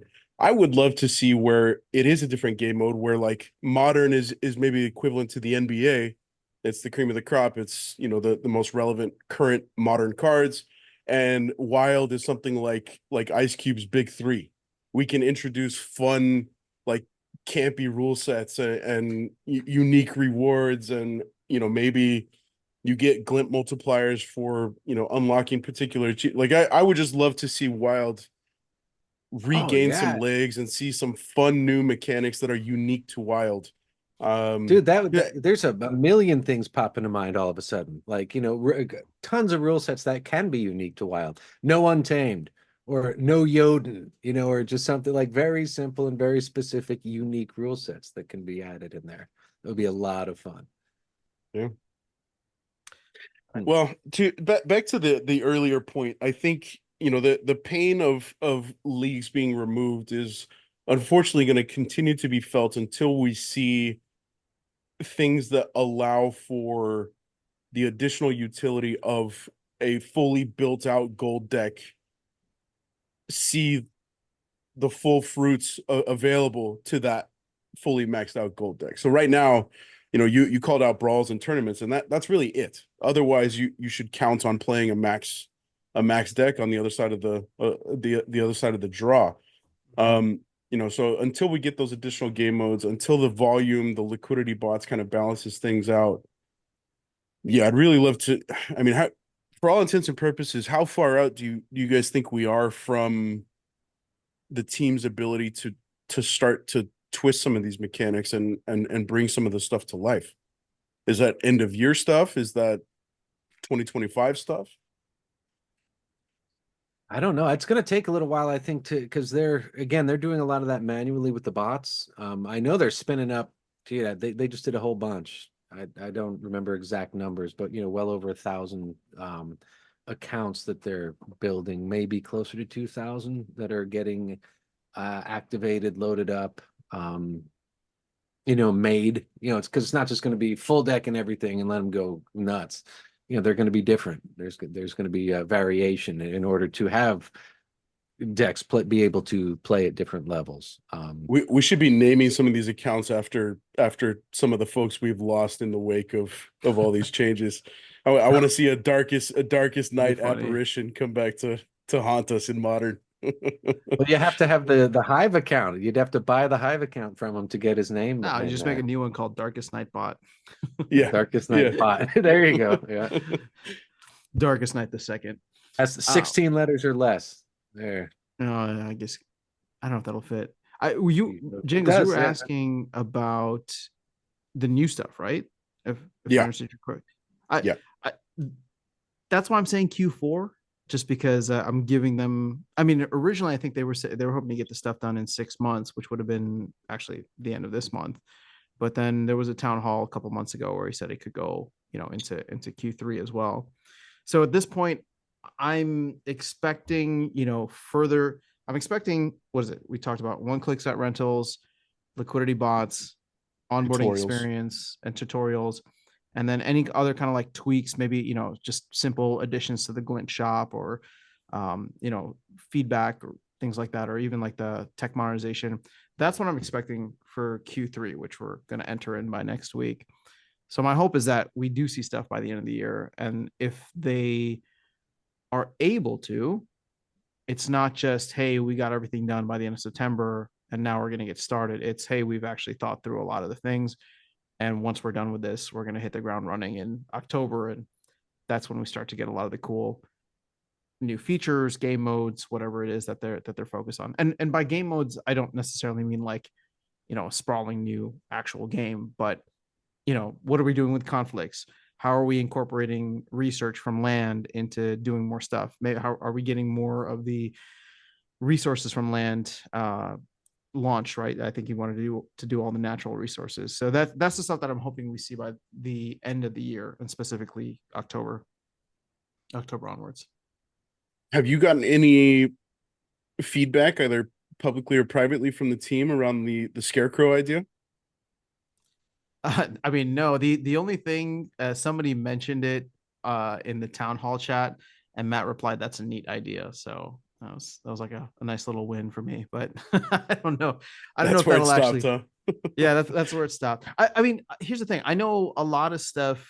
I know that they're all over Discord, right? And it's not just Matt, but Nate, Investigator, Lilyfire, like they're all in there trying to get feedback and trying to scoop up some of the ideas, and they do discuss a lot of stuff from my understanding. And so I would, again, not my idea specifically, but my hope is that they're already starting to look forward to, okay, we got it. We got the skeleton, ideas out here already. Once we wrap up this new player stuff and, all the testing that goes into it. And I think that's what really killed land last year, is just like, I don't think anybody really recognized, the team included, just how much internal bug testing would need to happen for land with how massive it was.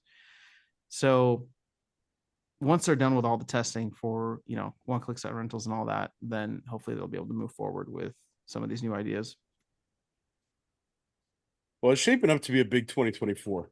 And it was Q3 last year that Matt took over the reins. So we've almost got 12 months of resume with the new regime. And maybe it doesn't feel like we've moved quite as dramatically as we would like. I see silver lining when we see the wild numbers kind of bottom out. I think we finally flushed the system. We know where the bottom is.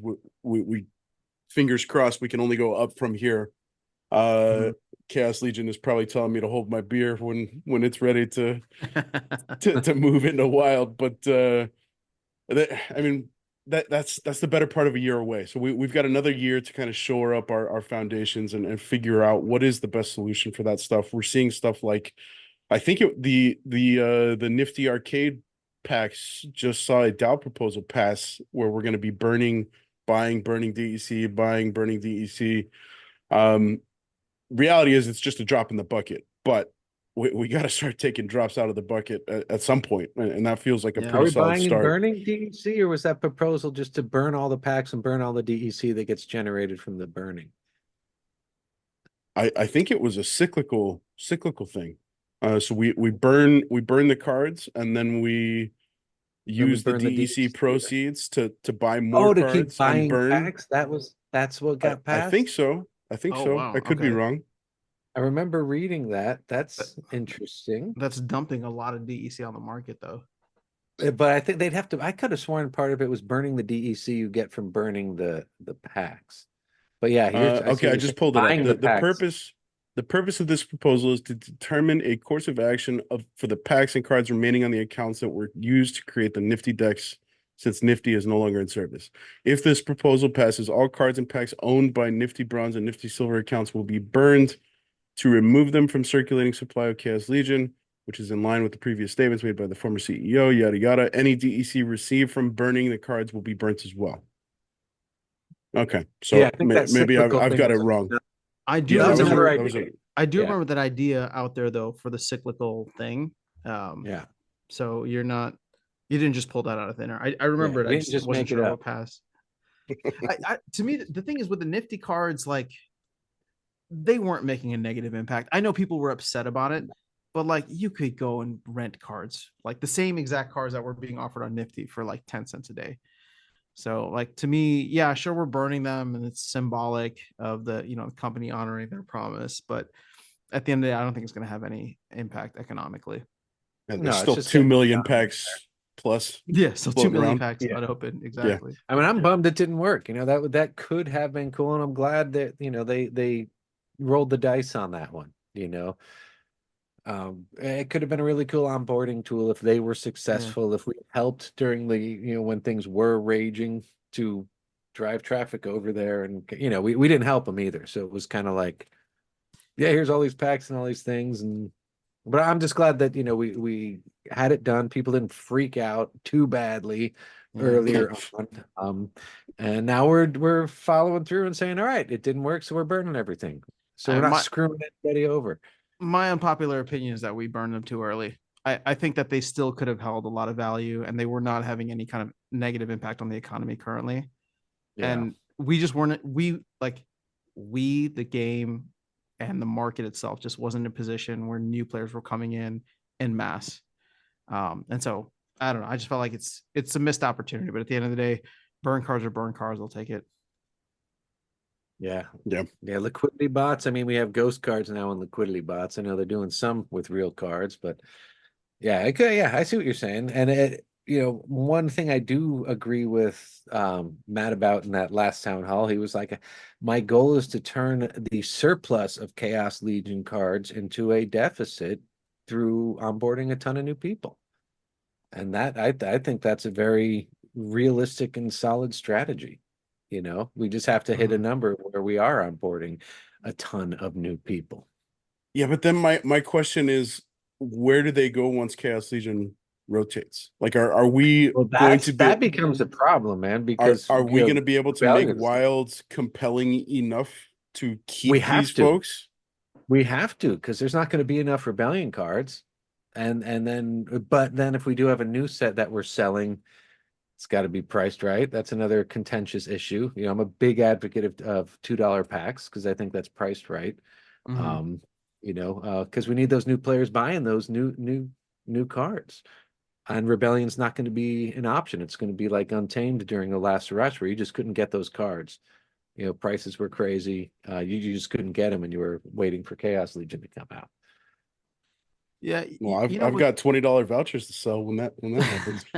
Yeah. So speaking of vouchers, yeah, and I'm not trying to take a shot at Matt here at all. I actually think I've actually been very happy with his tenure. I know the token prices haven't really reflected that properly, but in the 9 or so months that he's been in the CEO role, I think he's done quite a good job. All things considered. We're still here, man. That's like the biggest thing of his whole take. Like, we're still here. There, from what I understand, we might not have been if there wasn't a change of leadership. It was all waiting for a bull run, and all the Bitcoin holdings pay for everything as that goes up. And it's like, no, we're still here. That's a huge accomplishment at this point.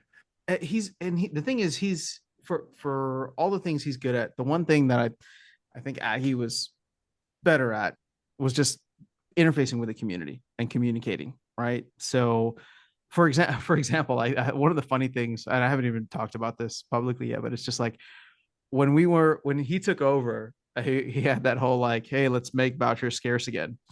And then like 6 months later or 9 months later, whatever it is, he comes on the town hall. And he's like, yeah, I want to get rid of vouchers. And I was like, oh shoot, that's a little too scarce for me. Right? Like I have a lot of voucher producing things. I got behind you when you said make vouchers scarce again, but this is a little too far. Right. So, and again, at the end of the day, like if we choose to get rid of them, the community votes that way, then that's fine. But what I would like to see more, and maybe he's trying to do this more so with talking in chat, is just get not only his ideas and his perspectives, but obviously the changes in his perspective too, because maybe he felt that way right back in Q4 of last year where he wanted to get rid of vouchers, but that wasn't what he was communicating. He was saying, let's make vouchers scarce again. And to his credit, I think he did try, right? I mean, Rebellion charging 5 vouchers a pack. Then you had the what's that called? Energy come online, and B, something that was, burning vouchers, and then you had the promo card or the Bitcoin halving. Obviously, a lot of that is still just it didn't hit, I'm sure, the way that he was hoping for, just with the way the market conditions were and with the way, Splinterlands player base was kind of dwindling. But it's stuff like that where I'm just like, okay, like what's he thinking now that's going to change in like 6 months? And not that I think he's doing it insidiously or he's, got some like evil master plan. And if anything, I think Matt's just, he's doing whatever he can to try and like keep the lights on and keep things running, because It might even be a realization that it's just that should all be DEC being burned, not vouchers. What's funny is that I fundamentally agree with him on it. It's just, when he said make voucher scarce again, I was like, all right, yeah, let's get behind this. And then, a little time. I mean, I have a lot of voucher producing things like 13 or 14 nodes and all that stuff. I would love to see vouchers go away again to drive all that value to DEC, but just make it a fair trade-off. Make me happy to get rid of all my vouchers, even if it's just a really cool promo card where I'm like, nice, I'll burn all my vouchers to get that thing gladly. But just so you don't feel screwed for having accumulated vouchers for all of this time. And I think that's easy to do if they put their mind to it. If it happens, because you got Crypto Eater wanting to do it, you have Matt wanting to do it. Both of them think it won't pass. Someone did a straw poll recently where it was Crypto like, Eater. Yeah, and it was like I just looked 75%. Yeah, that's a lot of. I mean, it was a couple hundred people. I think it was like close to 200 people who put that in. I don't know how much staked SPS that is, but that's the kicker right there. Yeah, well, he's got 37 million right out of the gates. Matt's got a lot. I mean, but I think you had like Azurkon, Vugtis, and Dave all saying that they wouldn't want to get rid of it. So if you can convince one of them, then maybe. But I wonder why not? Vugtis was saying it was a matter of the failed promise of vouchers, which all right, but there's a principle there that I think. I mean, I personally think that the DAO should be paying for cool stuff for vouchers, right? If this is a DAO owned token, that's what I was saying. Like we should be having regular promo cards that the DAO pays for, only available in vouchers, right? Team gets their money from the DAO. The DAO gets voucher scarcity, but ultimately, what does this not do? It doesn't help SPS, right? Which is so it's kind of just a distraction, which is not fantastic. That's the most important thing, DEC and after DEC SPS as a result of DEC. So it's okay. Well, let me pose this to you guys. So, of those three names, Dave, Azurkon, and Vugtis, all three of them 100% want to see this project succeed. They all carry a big SPS stake. And if you look at their voting patterns, they don't always agree, but they all have their reasons for, voting yes, voting no in the name of the community because of XYZ. And if they're pressed on it, they're happy to share their sentiment. The two proposals that Crypto Eater is talking about, proposal A being, let's get rid of vouchers completely. Proposal B being vouchers move to an entirely soulbound capacity. Which one is better for the community? I have to think that I think it's getting rid of vouchers completely. And Soulbound doesn't address the DEC issue. Yeah. And they're still using vouchers. It leans more into the quote unquote whale games narrative that, all these guys have been, the recipient of pointed fingers. Yes. Yeah. So I feel like, maybe that straw poll doesn't account for the staked SPS behind those votes, but it's pretty clear that the overwhelming majority of people feel that, if Matt is saying publicly, I understand why Matt wouldn't put that proposal out, and he's using kind of Crypto Eater as the proxy to, put forth these sort of tokenomic adjustment proposals, which, I completely understand and support. I feel like, I've been pining for Vugtis to hop on in this episode. I've probably invited him 50 times for a podcast spot. He is very polite in his denial, and we've gone back and forth on a number of different issues.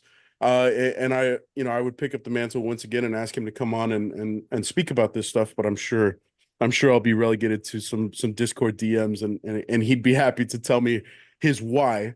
But I feel like now is as good a time as ever. We should revisit that conversation in full. And I would have a very hard time understanding why Soulbound Vouchers is better for the community than getting rid of Vouchers completely.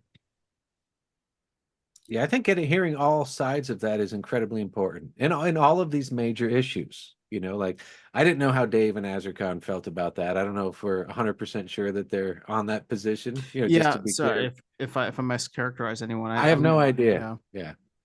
But yeah, it's always, I think, incredibly important to really, really, really hear both sides of both perspectives when you're discussing and considering a major change like that. I don't know. That seems self-explanatory to me. I know a lot of people just have a belief and that's it, but I really think it's incredibly essential in a DAO situation like this where you got the cows running the farm, so to speak, for them to all make informed decisions after really, really hearing both sides and understanding both sides. Yeah, I also think a lot of people just vote in their self-interest, and I don't even blame them, because I think we all do it to a certain extent, right? Like it's easy to come on here and be like, oh well, this is best for the game economy. Well, it's like, okay, yeah, but I own a bunch of nodes, or I own a bunch of SPS, or I whatever the case is, and like this is going to hurt me in the short term, and the game doesn't have, the project unfortunately doesn't have a great track record for like fixing things in the long term, right? We're going through this process where it's been band-aid after band-aid after band-aid, and one of the things that I've appreciated what Matt has done is not take that approach and really rip the band-aids off and try to sew this thing back together as best he can. So in the spirit of doing drastic things, which I think he's really approached this with, yeah, you're right. He's probably going through Crypto Eater as a proxy, but my stake is inconsequential, like 300,000 or something like that. But I wouldn't get in the way of it. Obviously, it would hurt for me. But and I'm not even trying to like virtue signal here. I like at the end of the day, fundamentally, I agree with what it's doing in terms of adding that utility back to DEC.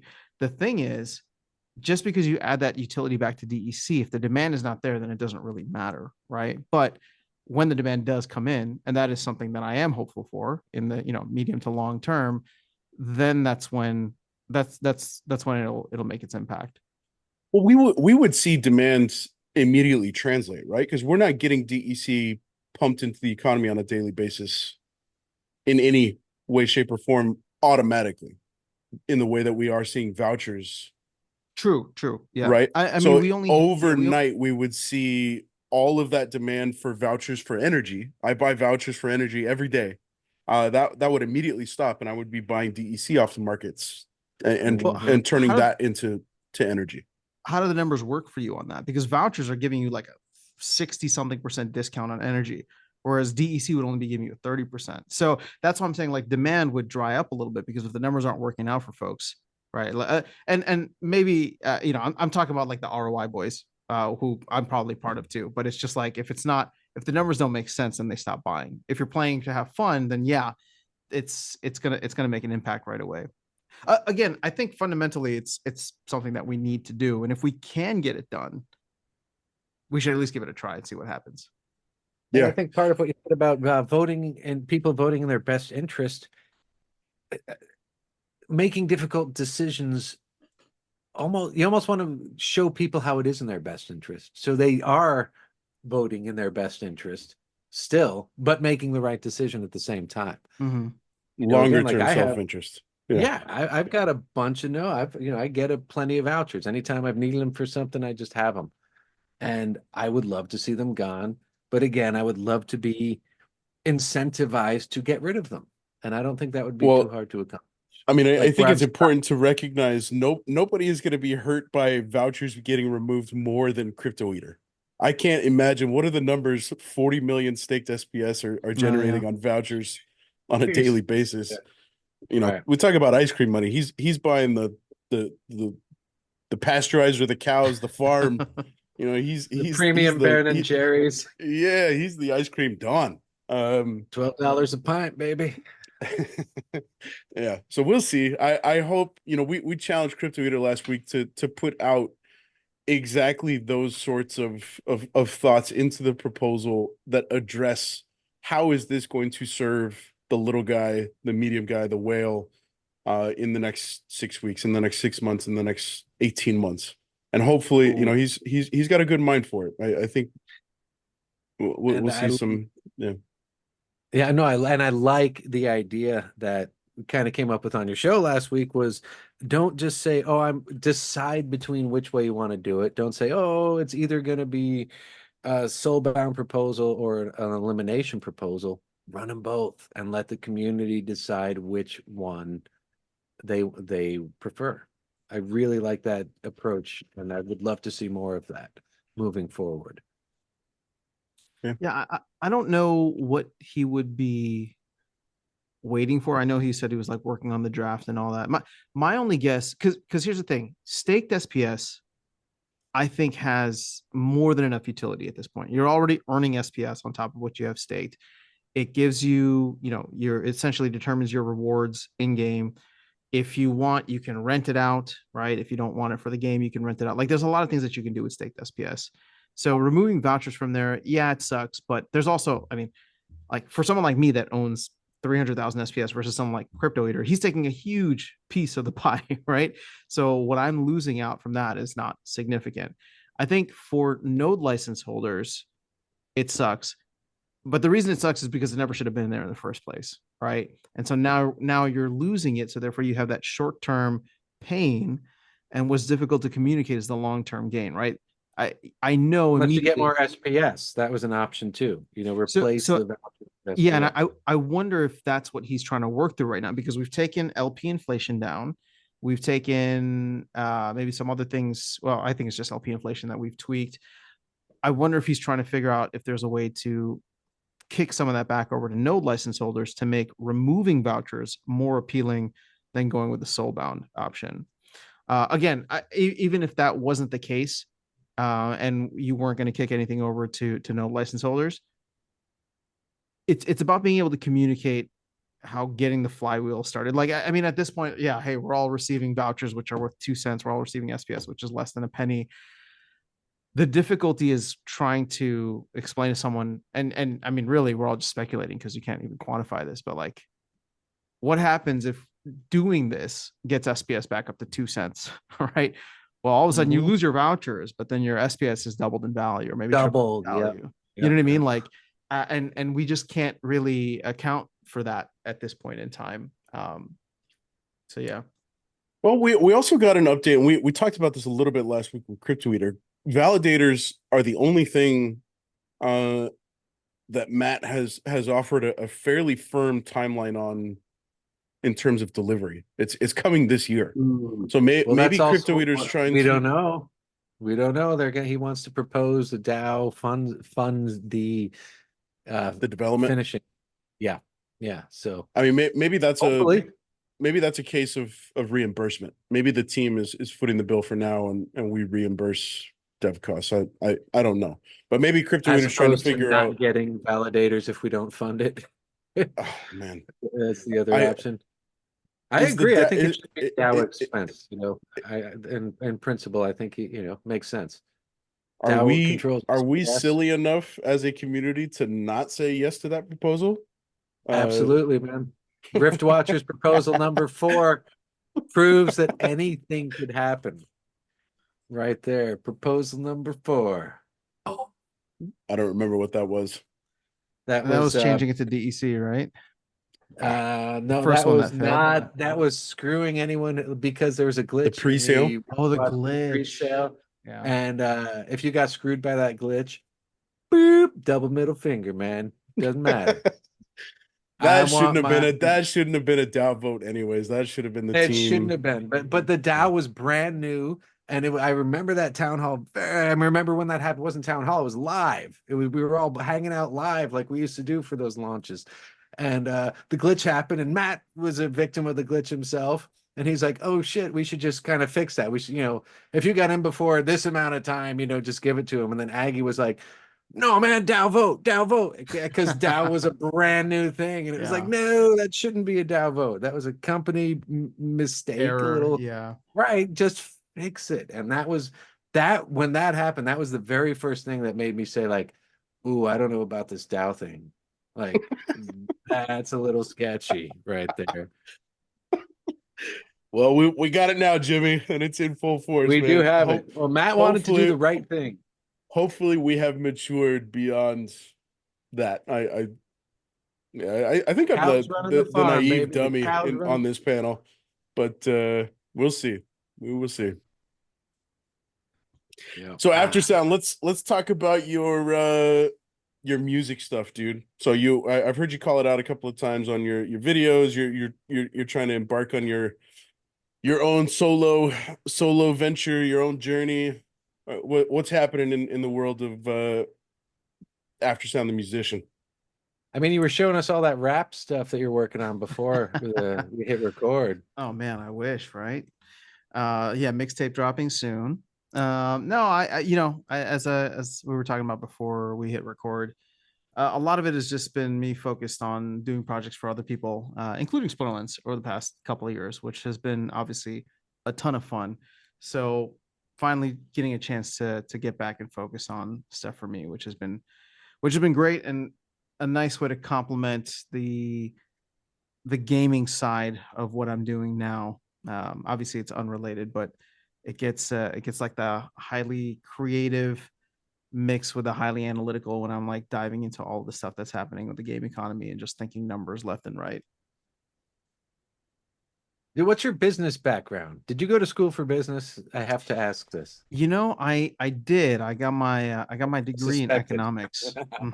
So I suspected from your lingo. I stumbled into it, which is such a weird thing, but I don't know. I guess I realized that I loved it, so I ended up in the right place because now I love studying anything economic, right? Macro all the way down to the micro with games like this.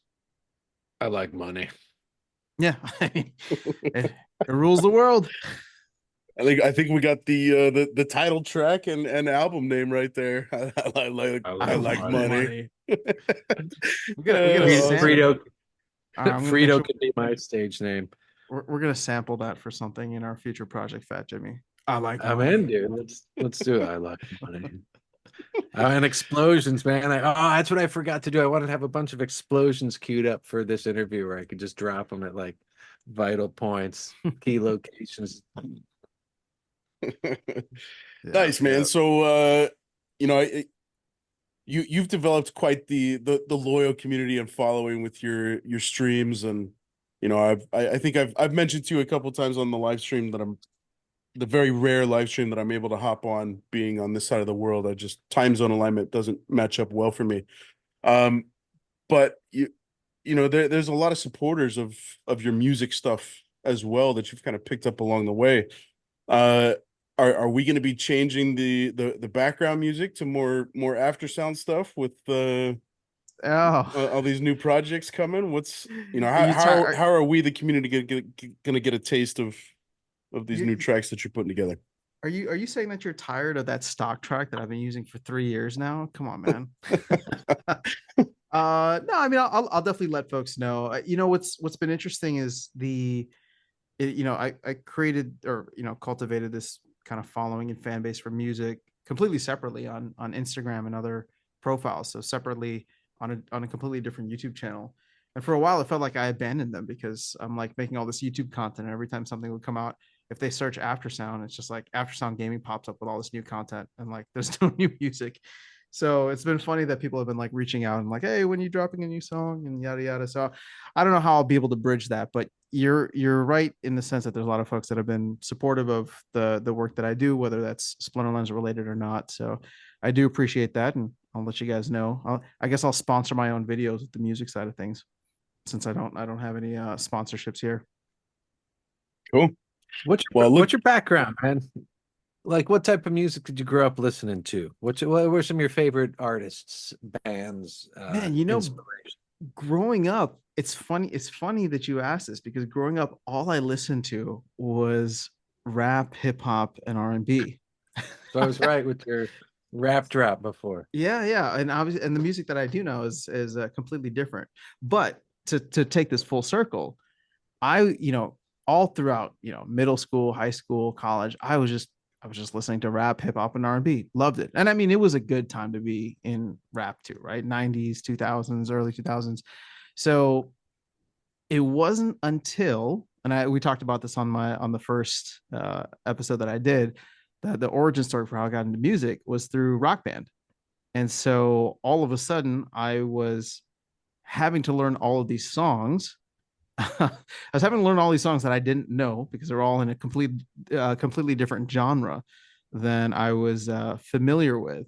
And so, I won't out myself here, but there were certain platforms that you could procure downloads of music at the time. And so all of a sudden I found myself walking to class with my headphones in, literally studying a lot of these new songs in the rock and roll and other kinds of genres, which probably was my musical awakening because it just exposed me to so much more.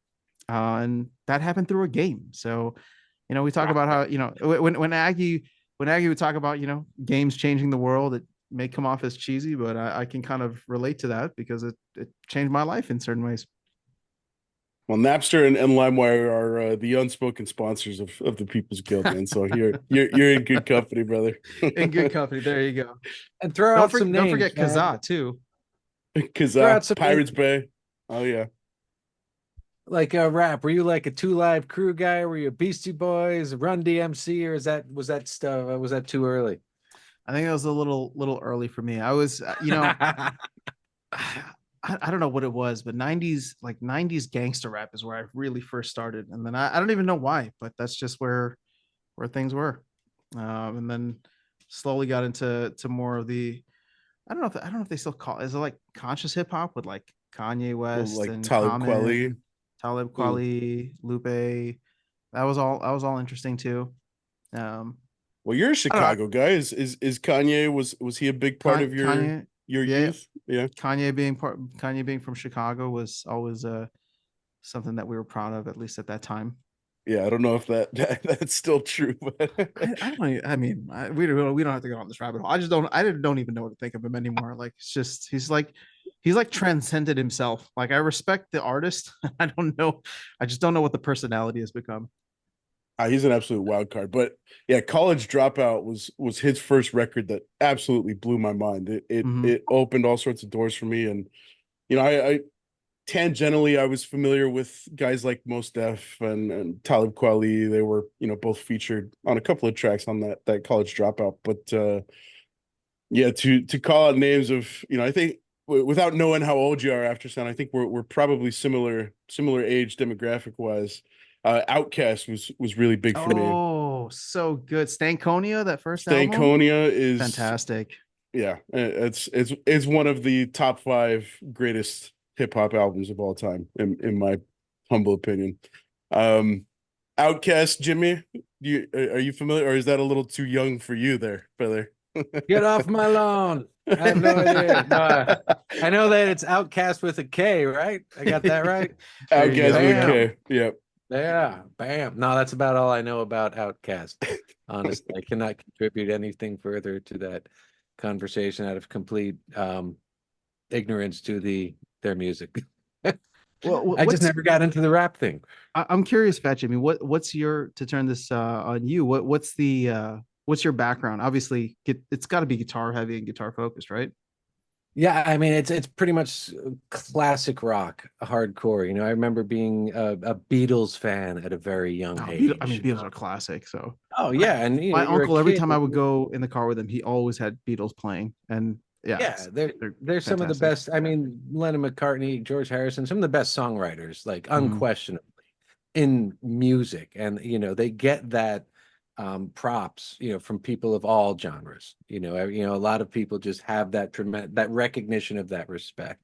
So yeah, grew up listening to the Beatles. I hate to say it, but Monkeys were a spin-off of the Beatles, and when you're 2 years old, that was awesome because it kind of sounds like the Beatles, But yeah, and then just going just classic rock, radio of the 70s. My dad was a big, not country, but more like folk singer, like Willie Nelson, Chris Christopherson, Okay. Type of thing. Simon and Garfunkel, he was a big Simon and Garfunkel listener. They're good too. Yeah, they're freaking great. As you know, The Sound of Silence was spoofed by yourself with Yep. Django's favorite card ever, Dallin, being part of the mix there. And yeah, so then very shortly after that, fourth, fifth grade, I remember discovering Van Halen in like fifth grade when 1984 came out with Jump and Panama, that being on the radio and being like, holy shit, this band is freaking. That was the first like rock band that became my favorite band after the Beatles. I was like, this is my favorite band. I want to go buy. Back then, you could buy the records from the record club via the mail. You bought like 12 records for a penny. Then you had to buy like 6 for a month or something moving forward. They would mail the vinyl to you. But anyway, yeah, Van Halen got into that, which led Different to time, man. I remember the first piece of music that I owned was one of those audio cassette tapes, Michael Jackson Bad. So that was probably early 90s. Yep. Nice, yeah. And tapes are making a comeback. People like the tape because it's analog and it's kind of a thing going on. But yeah, then all classic rock, Led Zeppelin, Grateful Dead, Pink Floyd, the greats of the classic rock. Yes. This might be too modern for you, but I just have to ask, what is your opinion of John Mayer, or at least John Mayer from like 10, 15 years ago? Huh? Sorry, I missed it. What did he say? I said, oh, no. He was, I loved that Dave Chappelle skit that he did. Remember that where they were was he on Chappelle's show? I don't remember that. Yeah. Oh, you guys don't know that? Oh, I need to go look this up. It was one of the best skits ever. It was where Dave Chappelle and John Mayer, they were going around and they were proving how different races react to different types of music. And they're like, white people love heavy metal. And it's like John Mayer and Dave Chappelle, they'd sneak into this room in this office. And then John Mayer's carrying an amp and a guitar. And he'd just start like ripping this heavy metal riff. And all the freaking white people would just instantly start raging and trashing the office and doing all this stuff. And he's like, black people like blues, and they just had this whole thing. Latino people love keyboards. And they were sneaking around doing like how different races react to music. It was absolutely hysterical. It was hysterical. Oh, what was it? God, there was one. Oh no, I'll let you watch it. I don't want to. All right, I will go check it out. Brilliant. The only reason I ask, and I know he's probably way too, pop singer songwriter, but one thing that I really, really love about him that he kind of got me into was having a deep appreciation for like guitar solos. I don't know if you ever watched like any of his like live shows, but they're like completely different from his recorded just from music. 10 feet away on the side of the stage. Yeah, there you go. Oh yeah, he's in Dead. He's not joking. Yeah. No, totally. Got to go to a couple. I'll show you some pictures afterwards too. I showed Jangles one of those. Okay. Yeah, I met him many times. Hung out a bunch. I mean, he was doing the Dead and Company stuff. He almost took Dead and Company to another place. I think just with the audience attraction. Like literally bringing in a whole nother generation of people into that whole thing. Well, I caught to that point. I caught Dead and Co at what's the Rough Auditorium is what it's called now. Deer Creek is what it used to be called. Deer Creek, Indiana. Yeah, Deer Creek, Indiana. I caught Dead and Co there, and I was with a good buddy who lives in Chicago now, but was a university classmate. We were standing next to some young teens, and they were like, "Oh, I wonder if he's gonna break out Your Body is a Wonderland." It's like, probably not, but probably not. To your point, yeah, man, John Mayer, I think at this point, I have to classify him as brilliant business minds because he has the musical chops like nobody else. I used to subscribe to SiriusXM, and they would feature him on. I think he was on some of Big Steve's shows on the Grateful Dead channel, and just hearing him talk about musical theory, that guy approaches music in a way that I can only, he's one of those guys where I look at a piano, I see a box and ivory and strings. John Mayer looks at a piano and he sees the music and he sees the theory and he sees the sounds coming out of this box. And hearing the way that he approaches music and subsequently releases music and he's a student of the game. I have to think about songs like Neon and Your Body's a Wonderland and Daughters. Like that was definitely a business move of him trying to establish that fan base and move the record sales. Because I don't think his studio stuff, to your point, Aftersound, I don't think his studio stuff does his talent justice. Like, yeah, he's very clever in coming up with catchy pop songs. But then once you go to the show, like he had a very successful John Mayer trio that was very rooted in blues and well, they did that Hendrix tour, I think. Didn't they do a tour of all Hendrix, the John Mayer trio? They may have. They may have. That sounds like something they would have done. Player, man. Generationally, he was in the right place at the right time, for what he did. He kind of bridged the gap. There were a couple bands that what I call it bridging the gap from real classic rock, like the 70s greats, like the Zeppelin, the Who, the Stones, all those guys. And then there was the Black Crowes in the 90s that kind of recaptured that real vibe of that 70s classic rock. And then John Mayer was kind of part of that in a way.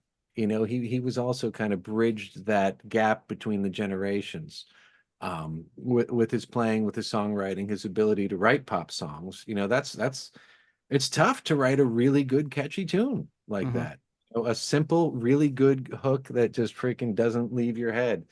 And like Maneater by Hall & Oates. I'm kind of kidding, but not really. Just that thing that you can't get out of your head. Can't get out of your head type of thing. That was just a random. Oh, there she goes. Exactly. So I used to freak people out in the restaurants I worked at. Like if someone had a song stuck in their head, I'd be like, I can get that song out of your head. They're like, no way. And you'd sing Maneater, and they'd hate you, but it worked. Nice. Like he was right. Yeah. Fascinating. All right, cool. Thanks for walking down that rabbit hole. Like I said, I don't know. It's been an interesting ride for me in terms of I guess my musical taste, but it's funny because as I get older, I'm trying to expand it when I feel like usually at this. Actually, I don't know. I always felt like my musical taste, I would get stuck in genres just like I saw my parents and older cousins would do. But as I get older, and maybe this has to do with technology, right? With Spotify just giving you catalog and access to everything. I just love going down random rabbit holes now. And so I got some for you. I was just gonna say, if you could recommend some of the stuff that was it Van Halen and some of the others. I mean, it's like I know all of these bands. I've just never like given them the proper listen, and now I can do so much passive listening by just throwing on a playlist or an album in the background. And that's the key. And there are eras too. Like Van Halen. It's like the original Van Halen. That is if you want like some of the best rock and roll ever. Those guys fused heavy metal and pop. What they did was revolutionary at the time. It was absolutely brilliant. Like they had these heavy metal 3-minute pop songs with like vocal hooks and background, but it's insane for what it was. Revolutionized guitar, that no one had done in that way since Hendrix. And people like 99.9% of flashy guitarists or speedy guitarists really lack the soul behind it. They just play a million freaking notes and it's supposed to be like, oh great, that you're, I don't know, it doesn't really move you. You're just kind of more blinded by the flurry, Sure. Eddie Van Halen, his musicality was just it's ridiculous how good he was musically. His rhythm guitar playing was absolutely fantastic. He's the only player I really would say he could play at blinding speeds, but he could play with emotion that you're just like, holy shit, like god damn, man. He can just make that thing speak. But that's just one, Zeppelin. How familiar are you with the Led Zeppelin catalog? Again, it's some of the stuff that was just like before my time, and I never got around to getting to it. So this is now the opportunity. Dude, you have a whole new world coming where you're just gonna have your mind blown open here. Led Zeppelin 1 and 2. Led Zeppelin 1 and 2 are some of my favorites that I continue to go back. And those are albums that you just push play on track 1 and let it ride. Just go in order. Okay. Go in order through Led Zeppelin's catalog. I mean, I'd say, it almost gets better as it goes. Houses of the Holy and Physical Graffiti, mind changing. Like literally, just world changing. I mean, Physical Graffiti was the epitome. That was the high point of their career, where they were, let's see, 75s. They were 6 years into their recording career, which is actually how long the Beatles were around for. That's so crazy, man. And that fact. Every time I hear it, it shocks me. Yeah, like you and the transformation that they took from, what was their first record called? Hello, This is the Beatles, or something like that. This is the Beatles. Yeah, the bubblegum pop that Paul and John hated. Yeah, like I want to hold your hand. I want to hold your hand. That sort of stuff. And then culminating with stuff. Abbey Road, Let It Be. Oh yeah, and all in like a 6, 7, 8 year span. Just absolutely mind blowing. Crazy stuff. Zeppelin, the evolution was so fast. Well, Aftersound, man, I next to the Bay Area, and arguably Bay Area being next to your neck of the woods at this point in time, I feel like Austin, you are so privileged to be so close to what I would consider the music capital of the world. Like my first ever music festival was Austin City Limits 2002, maybe 2001. I was 15, 16 years old, and I just had my mind absolutely blown away. I'll never forget the first band that was playing when we were walking up to the venue was Arcade Fire. It was like 120 degrees, and Arcade Fire had just released Neighborhoods. That album is still absolutely fantastic. They're best in my book. But yeah, even the Austin City Limits, like I think there's a music venue called Austin City Limits where they put on recording sessions for, I want to say it's PBS, some TV network, and I think that partnership still exists. But they have, if you just look at the ACL Austin City Limits, not the music festival, but the venue, the event, you look at their catalog, and there's stuff from like Stevie Ray Vaughan that is just absolutely mind-shattering. There's stuff from Derek Trucks. Man, just I would strongly encourage you to lean into Austin a little bit more heavily for the music scene. South by Southwest, I will. We're just past that, but yeah. I was able to stop by last year for South by Southwest. Unfortunately, not this year, but hopefully. No, you're right. I mean, there's so many cool things happening in Austin. We were talking about the comedy side of things too, before hitting record. So yeah, it's about a 2-hour drive, but I think it's worth it. Oh man, yeah. If you could, do you have any? Man, you should get Keys. I know he's a big Kill Tony guy. You guys should do a little road trip up for Austin, and you should sneak Walking Key's name into the hat. See if he gets pulled on stage for Kill Tony. That would be awesome. Yeah. You check. Dude, you mentioned Derek Trucks. Dude, he used to come through when he was, I think, 14 is when he started. I was living in Steamboat, Colorado, and he would be playing the bars at 14 years old. Wow. Well, you talk about playing soul through, like, bearing your soul on that instrument that you're playing. I don't know if there's any more current.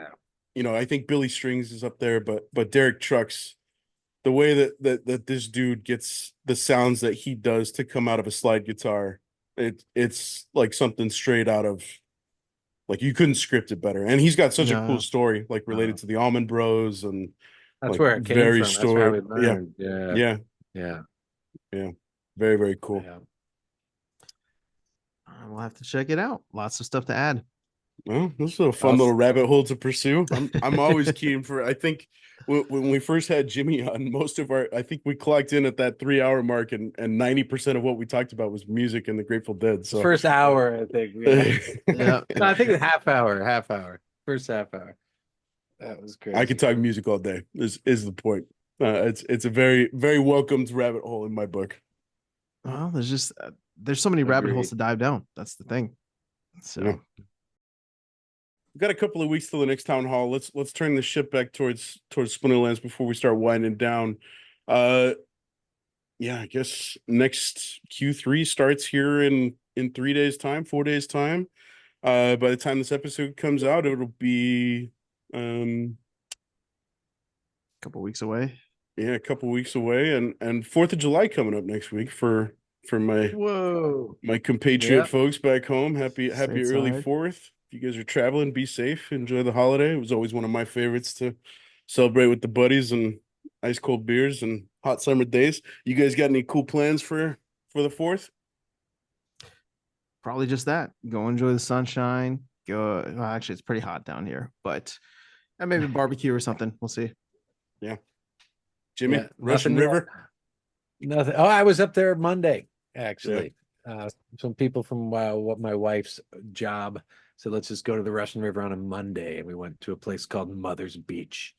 It was just this sandy bar on the nice little lazy stretch of the river. Did some floating. It was fun. Beautiful. Nice. Yeah. Wonderful. Well, Aftersound, on behalf of the whole community, man, and especially us here at the People's Guild, you always hold a special spot in our hearts. You were the like I called out at the beginning of the episode, you were the first one to take us up on being a guest, and we never could have imagined the podcast growing into what it has become today.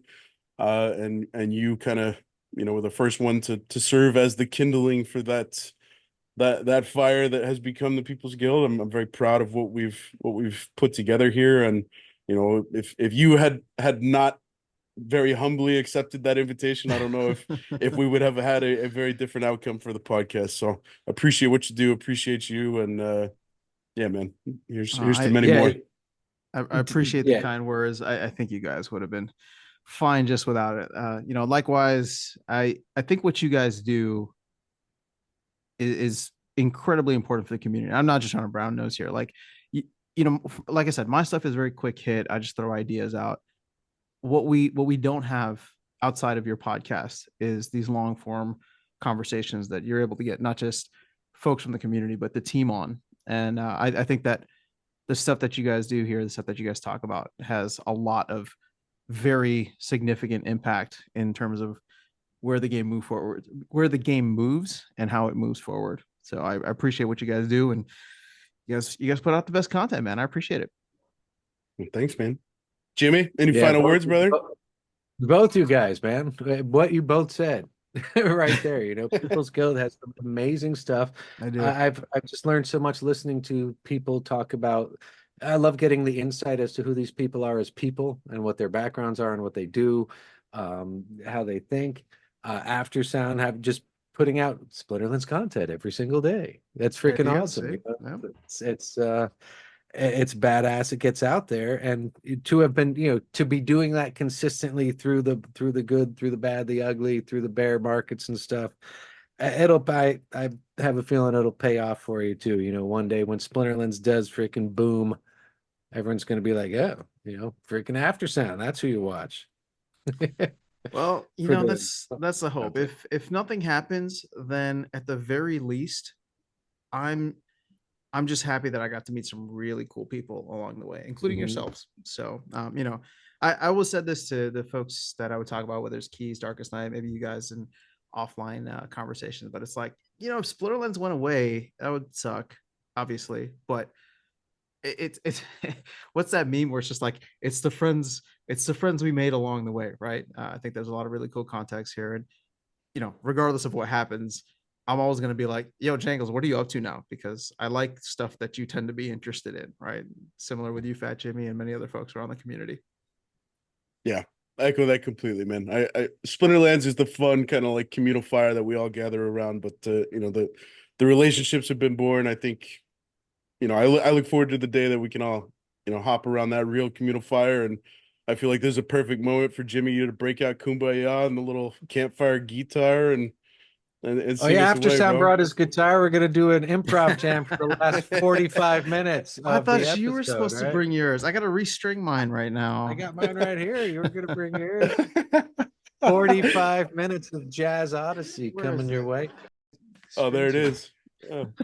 We'll see what the real reach is when Spotify we see the new numbers on Led Zeppelin and John Mayer. Which one takes a run after this episode drops?